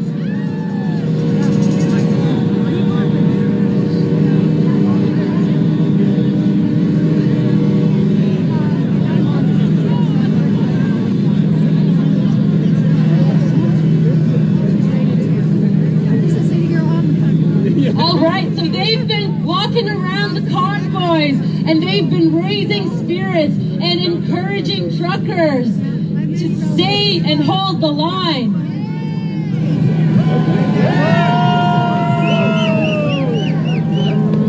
All right.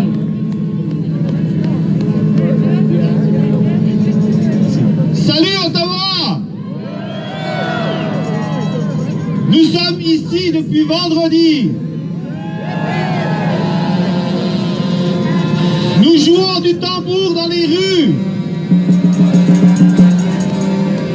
C'est grâce au bruit. Je vous demande à tous d'aller marcher dans les rues, de les soutenir. Ils sont seuls à des kilomètres. Avant de partir, marchez dans les rues. Allez leur dire bonjour. Allez leur dire merci. Nous allons marcher avec vous aussi. Marchez dans les rues avec les camionneurs.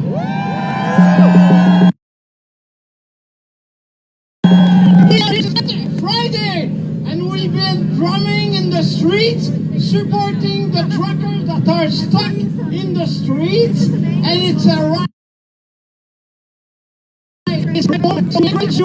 When you're going back, go and support the truckers that are in the streets as well. Thank you.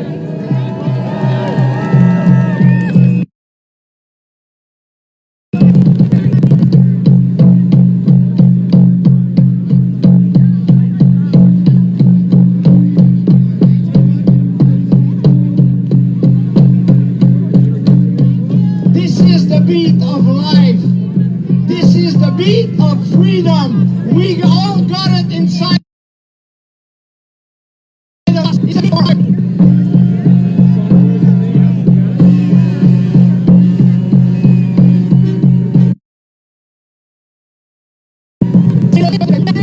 C'est le rythme du battement de nos cœurs. C'est notre sens d'amour de la vie.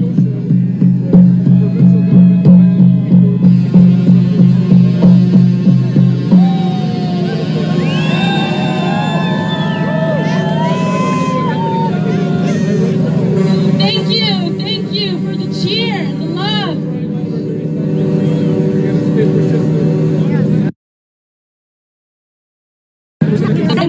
We have on stage so we can welcome up Jim Carhalio is next. He is a candidate from the New Blue Party of Ontario. Welcome, Jim. Thank you, Jackie. Thank you very much to the organizers and Bethany. I'm from the New Blue Party of Ontario from the riding of Cambridge, and we're gathered here today for a piece of federal legislation. Justin Trudeau doing mandates on the truckers. But 2 years ago, do you all remember when Doug Ford put in the lockdown bill 2 years ago? There was one PC MPP who stood up and voted no to Doug Ford's lockdown bill. That was my wife, the member of Provincial Parliament in Cambridge, Belinda Carhalio.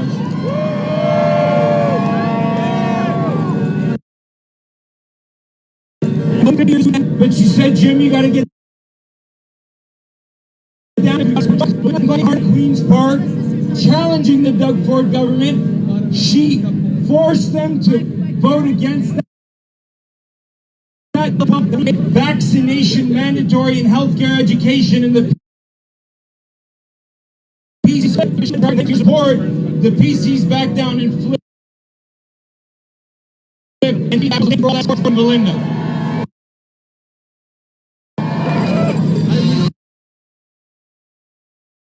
Yes. I just want to tell you that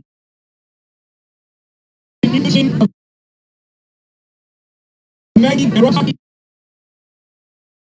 you know,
It's good cardio. She's awesome. It's my life now or never, and I don't wanna live forever. I just wanna live while I'm alive. It's my life. Woo! Let's go. Woo! I think I'm gonna do it my way.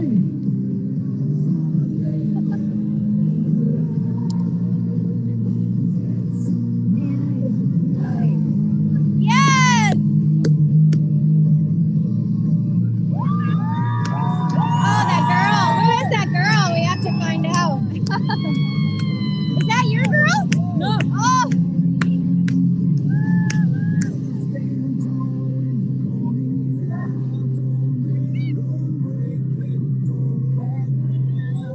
Let's go. It's my life. Woo! I just want to live my arm alive. Woo! See, kids, just be kids. Yes, that's how you do it.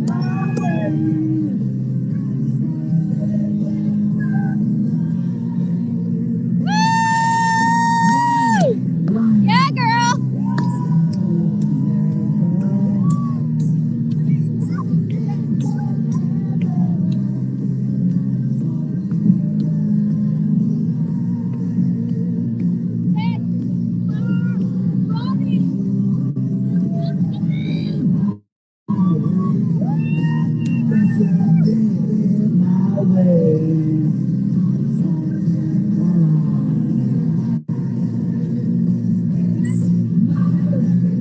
Yes! Cody, come with me. Quick. Hey, what's your name? Ava. Ava, that was beautiful. Thank you so much. Can I get a hug? Yeah. Thank you. Okay, you keep dancing, okay? Don't stop. Okay. That was Ava, everybody. Look at Ava. We love Ava. Hashtag we love Ava. Ava for Prime Minister, never mind. We will rock you. Come on, Ava! We will rock you. That's Ava.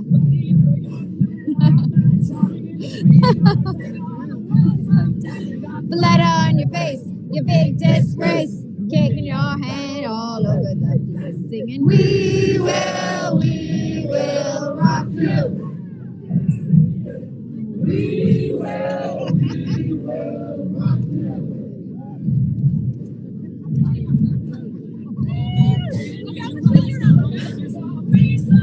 Got blood on your face, you big disgrace. We will rock you. Woo! We will rock you. We will rock you. We will rock you.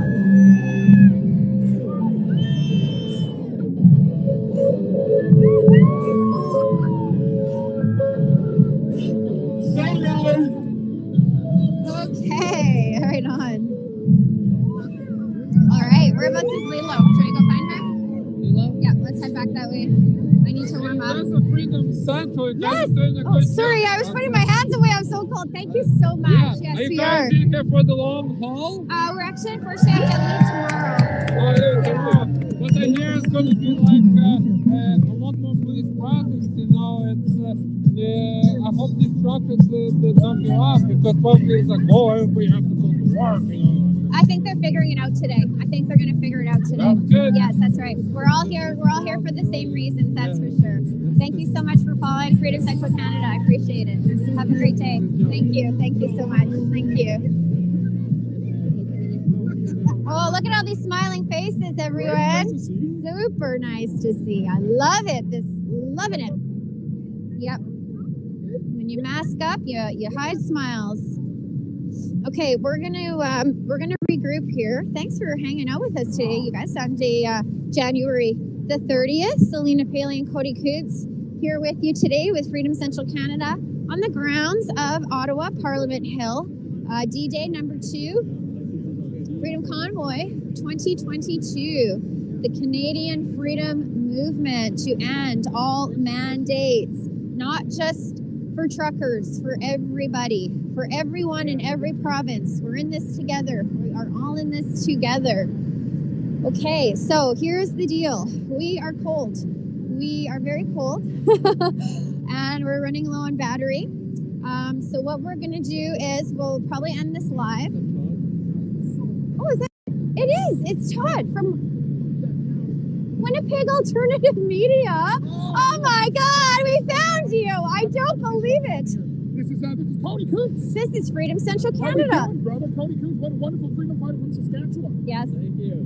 Hey, no, thank you, man. You're probably like one of the youngest ones to ever get arrested for breaking public health order, right? They couldn't even actually throw you in jail because you were too young. I think that's true. I think that's true. Well, how you guys doing? Okay, you're live with Shadow Davis. We're with Shadow Davis. Shadow! So this is Cody Coots. I've interviewed him a couple times as well too. He's a great freedom fighter. How you enjoying your time here, Cody? The weather could be a little warmer, but you know, besides that, you're from the prairies. You're okay. I'll live through it. No doubt. Is there lots of Saskatchewan folk here? There's a good amount. Not as much as I'd like to see, but they did have a really good crew of over 1,300 trucks at the Regina Ledge yesterday, which was just incredible. No, I did see a couple pictures from that. Really good to see. Yeah, for sure. One of the things that we keep trying to push out within the independent media is that this is not just Ottawa. This is not just a flash in the pan. This is nationwide, and it's not going anywhere just yet. Exactly. Yeah. Exactly. Wonderful. Well, you guys, this is Todd with Winnipeg Alternative Media. My name's Selena. We're with Freedom Central Canada. Can I say hi to Shadow? Of course you can. I'm familiar with Shadow Davis. You guys, it is. You know, without us, we would not have a lot of truth to go around. Would you agree, Todd? Absolutely. And in fact, I've been doing a few interviews as I've been wandering around here today, saying that it's another battle. Just the same as we've had so many silver linings in the entire last 22 months of garbage. Right here, there's another silver lining with so many kind of little victories being won. And the victory for independent media is currently being fought and won right now as well, too. Yes, and the general consensus and population is that they appreciate the truth. We're done with the CTV, CBC narrative, the lies, the fake news. So, you know,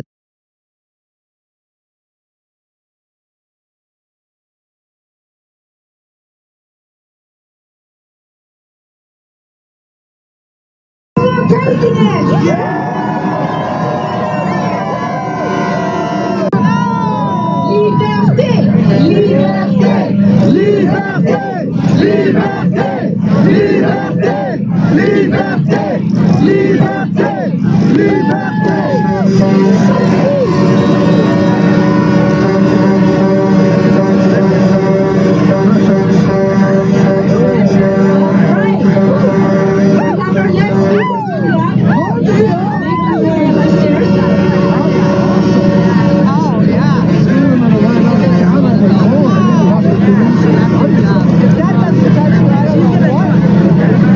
All right, ladies and gentlemen, just so you know, we'll have this stage open again tomorrow, and so if you come and see us, and we will do what we can to accommodate you, but we will need to say no profanity and that kind of thing. All right, and in 30 minutes we're going to have a DJ close out the day for us. Oh, thank God. But we have this fine gentleman here that has got something to say. Come on over, brother. Here we go. Thank you very much. How's it going, Canada? How's it going, Ottawa?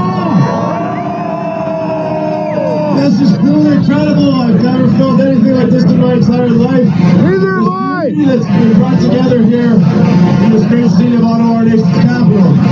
For those who don't know who I am, my name is Kelly Hale. I own a small restaurant in Kingston, Ontario called Jack Tuesday's Sports Pub. And from the get-go, I said no to all of these mandates. Subscribe to any of it. I said no to the mask. Customers wanted to wear a mask. It was their right. It was their right to choose. If my staff wanted to wear a mask, they could wear a mask. If they didn't want to, they didn't have to. It was their right to choose.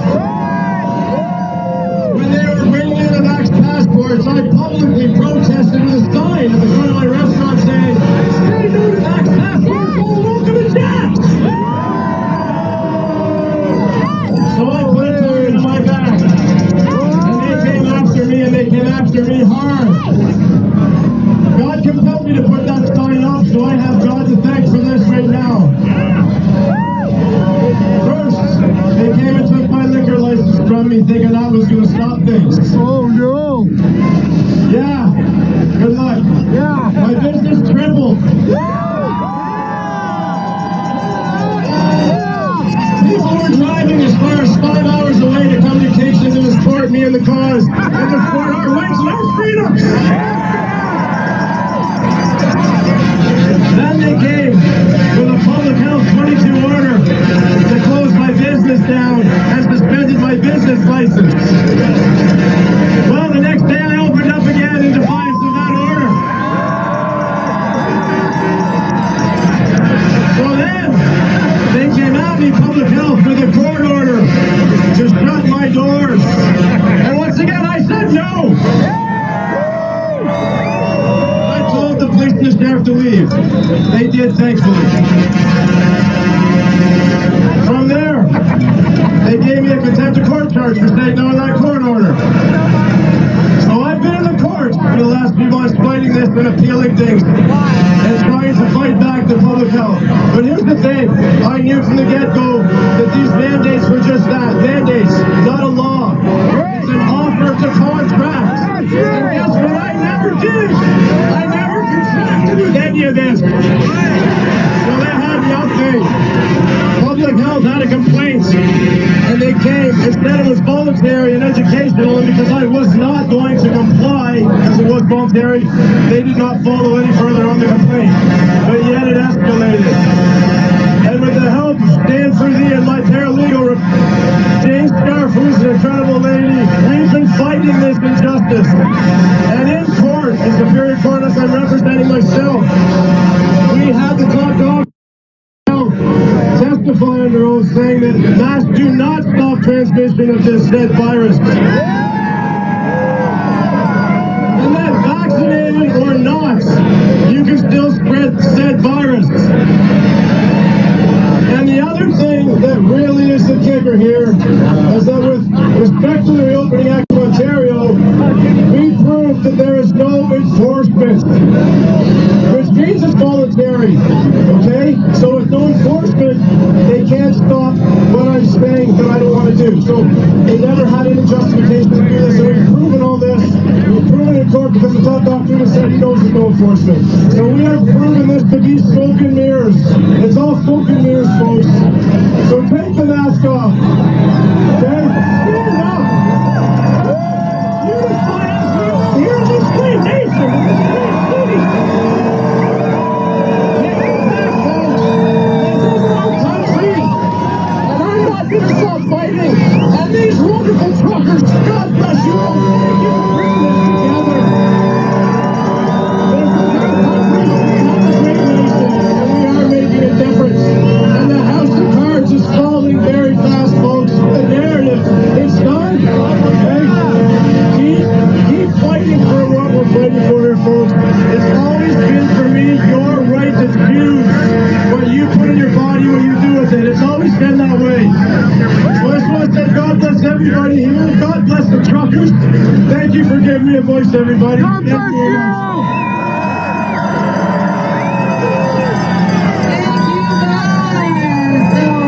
Co-pilot, there we are at New York.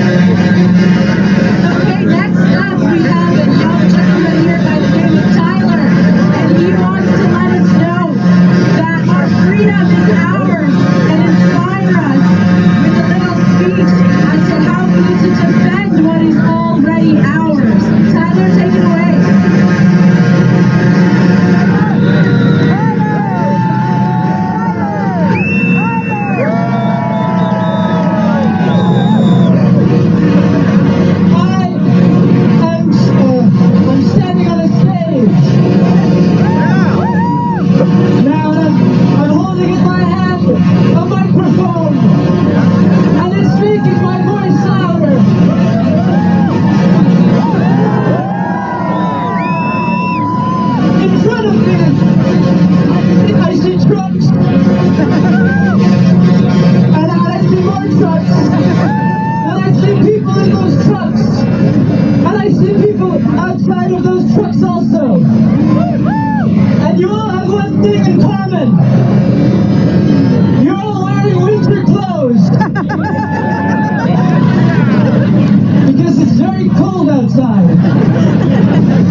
because that equipment is going to freeze up pretty fast.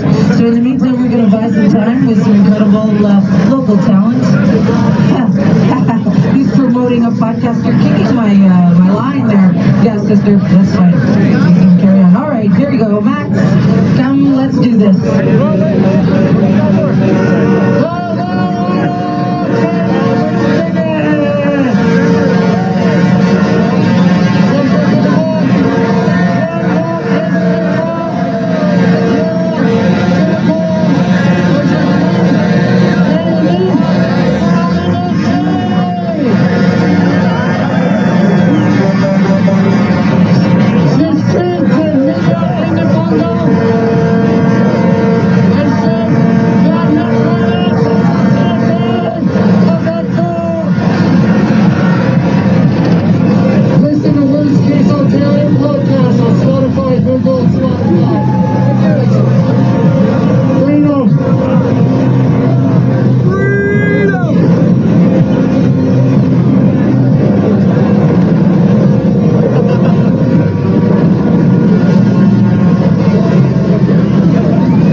And it's guaranteed to make us all laugh.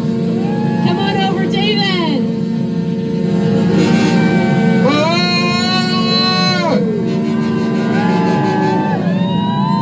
I have a little poem here. It's not mine. I can't take credit for it. But before I read this poem, I just want to say, they put the mandates on our nurses. They put the mandates on our doctors and our teachers.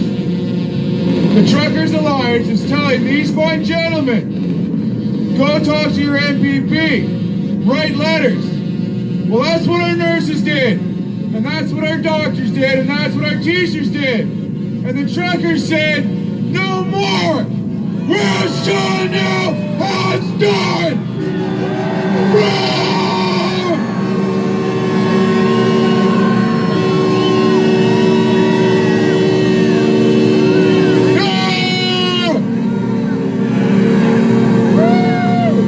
Okay, so like I said, this poem, author unknown.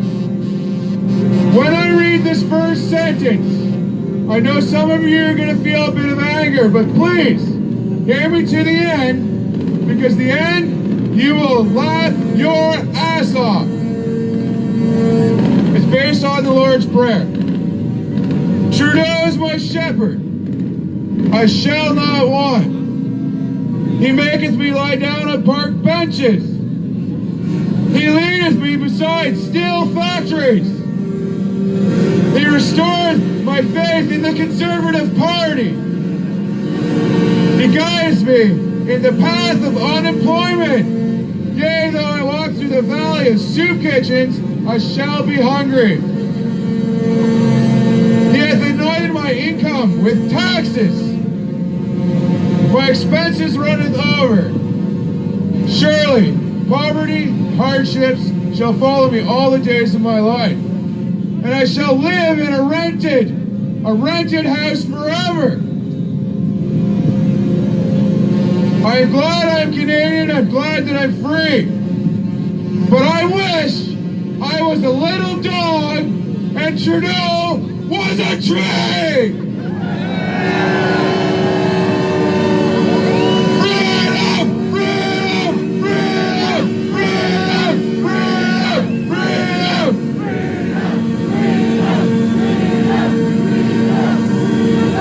And one more thing.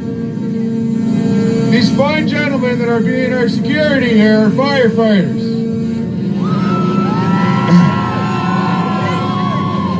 This gets better.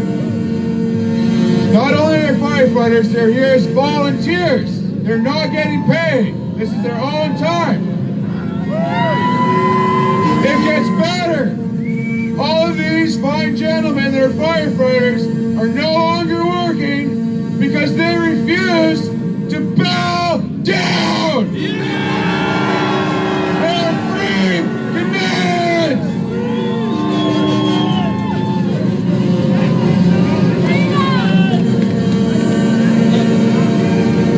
Thank you. Thank you.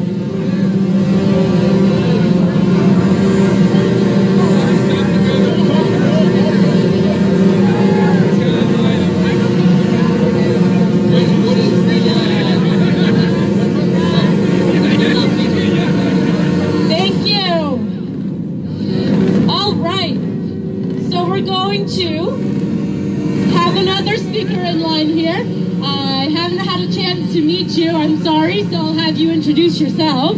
All right? Thank you. My name is Dior and I'm from Montreal.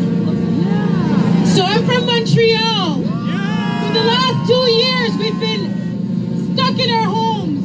It is pure communism that we're living. We cannot travel. We cannot shop at certain places.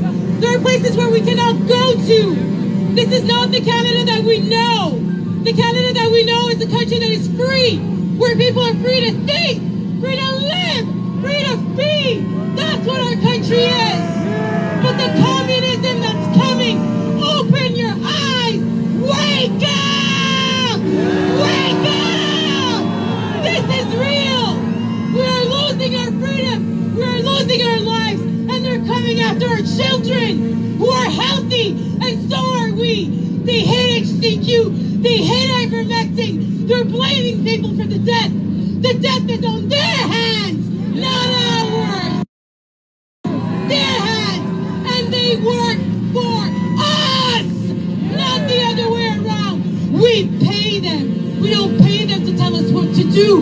We pay them to organize our society the way we want it. So claim your rights. Les francophones, levez-vous! Le Québec, levez-vous les francophones! Ils nous manipulent, ils nous prennent en pourrique et ils nous mentent à chaque jour avec leurs mensonges, leur véhémence. Ne vous intimidez pas, ils essayent de nous intimider, mais nous sommes intelligents. Intelligents, we are smart. Keep fighting! Keep fighting! Keep fighting! Wake up! Keep fighting! Thank you! Okay, we have a message from one of our team organizers, Jason over here. He has a very important message for all of the organizers and the volunteers involved here. Hello everyone! I've been fortunate enough to be able to run this rig today and have this amazing crew help me out. The one thing I love for 2 years, I haven't seen your smile. Okay? I miss your smile. I miss it. I dearly miss it. And I miss the children's smiles. Every time I go by a school, a sports event, everything. I don't see their smile. I miss it. I miss it dearly. And I thank you, and I thank all the volunteers from our rink to the other end of the city who have dedicated 18, 20-hour days every day. I will stay here for as long as it takes. I will help everybody. You keep showing me your smile. I will stay here until it's done. Thank you. Freedom! Thank you, and thank you, Jason, for everything you're doing and all you've done so far. Thank you, Jason.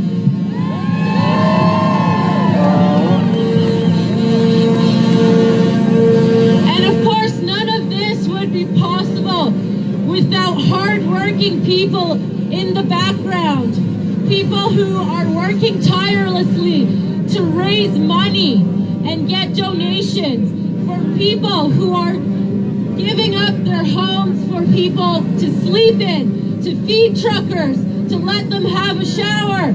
All of those volunteers are working in the background to make sure that this rally can happen so that we can stay here and hold the line as long as possible. So thank you to all of those hardworking volunteers.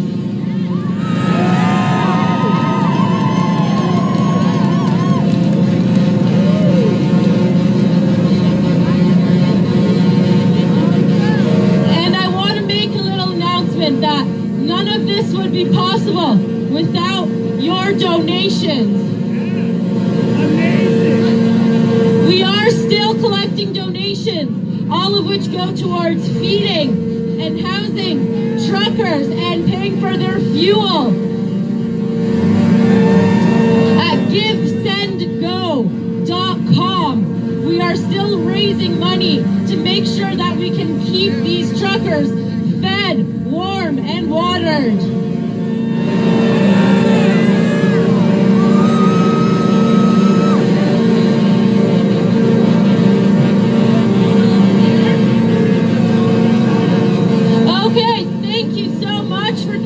We are going to take a very short break. We're going to hype up the vibe here.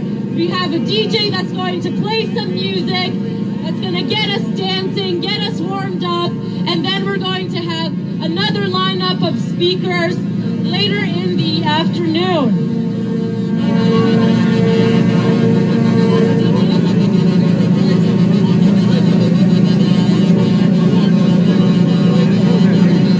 Okay, we're going to kick it off with Armando singing a song called Rise Up. Ottawa, make some noise! Let's give it up for the truckers. Thank you guys. My name's Armando. I came all the way from Toronto. A good friend of mine, Jimmy Levy, says hello. This is my song for you people. It's called Rise Up. I know you guys heard it. All we want is a choice. All we want to do is make a choice. That's not a crime. Hit it, DJ. Rise up! Thank you, everybody. Truckers!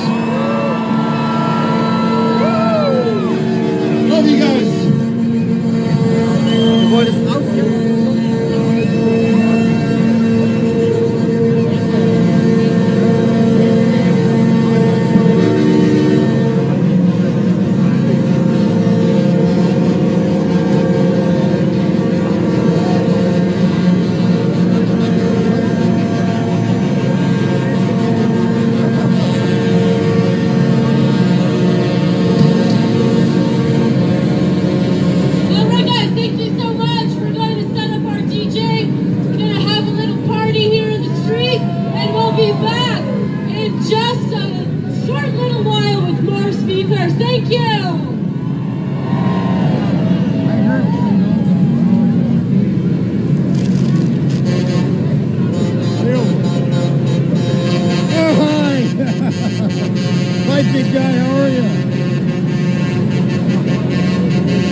Guys, I'm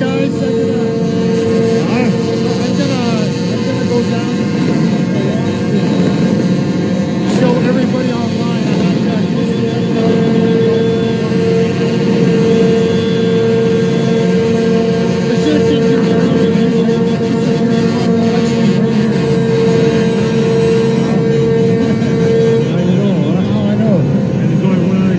That's right. Okay, guys, I'm going to go for a quick walk and give you a quick tour of what's going on here in Ottawa, especially all the trucks that are I'm just top of a truck here. I don't know if you noticed, but this is a smokestack for the truck. Let's get a quick gander. The crowd that's here.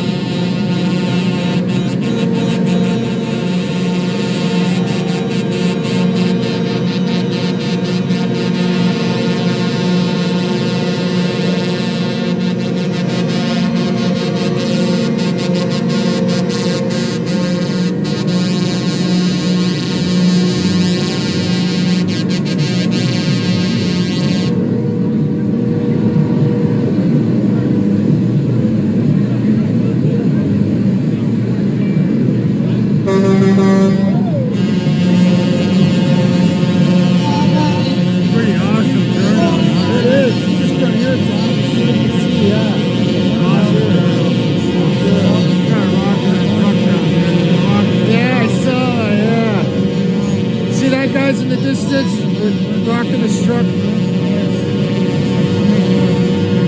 How does he do that?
Thank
you.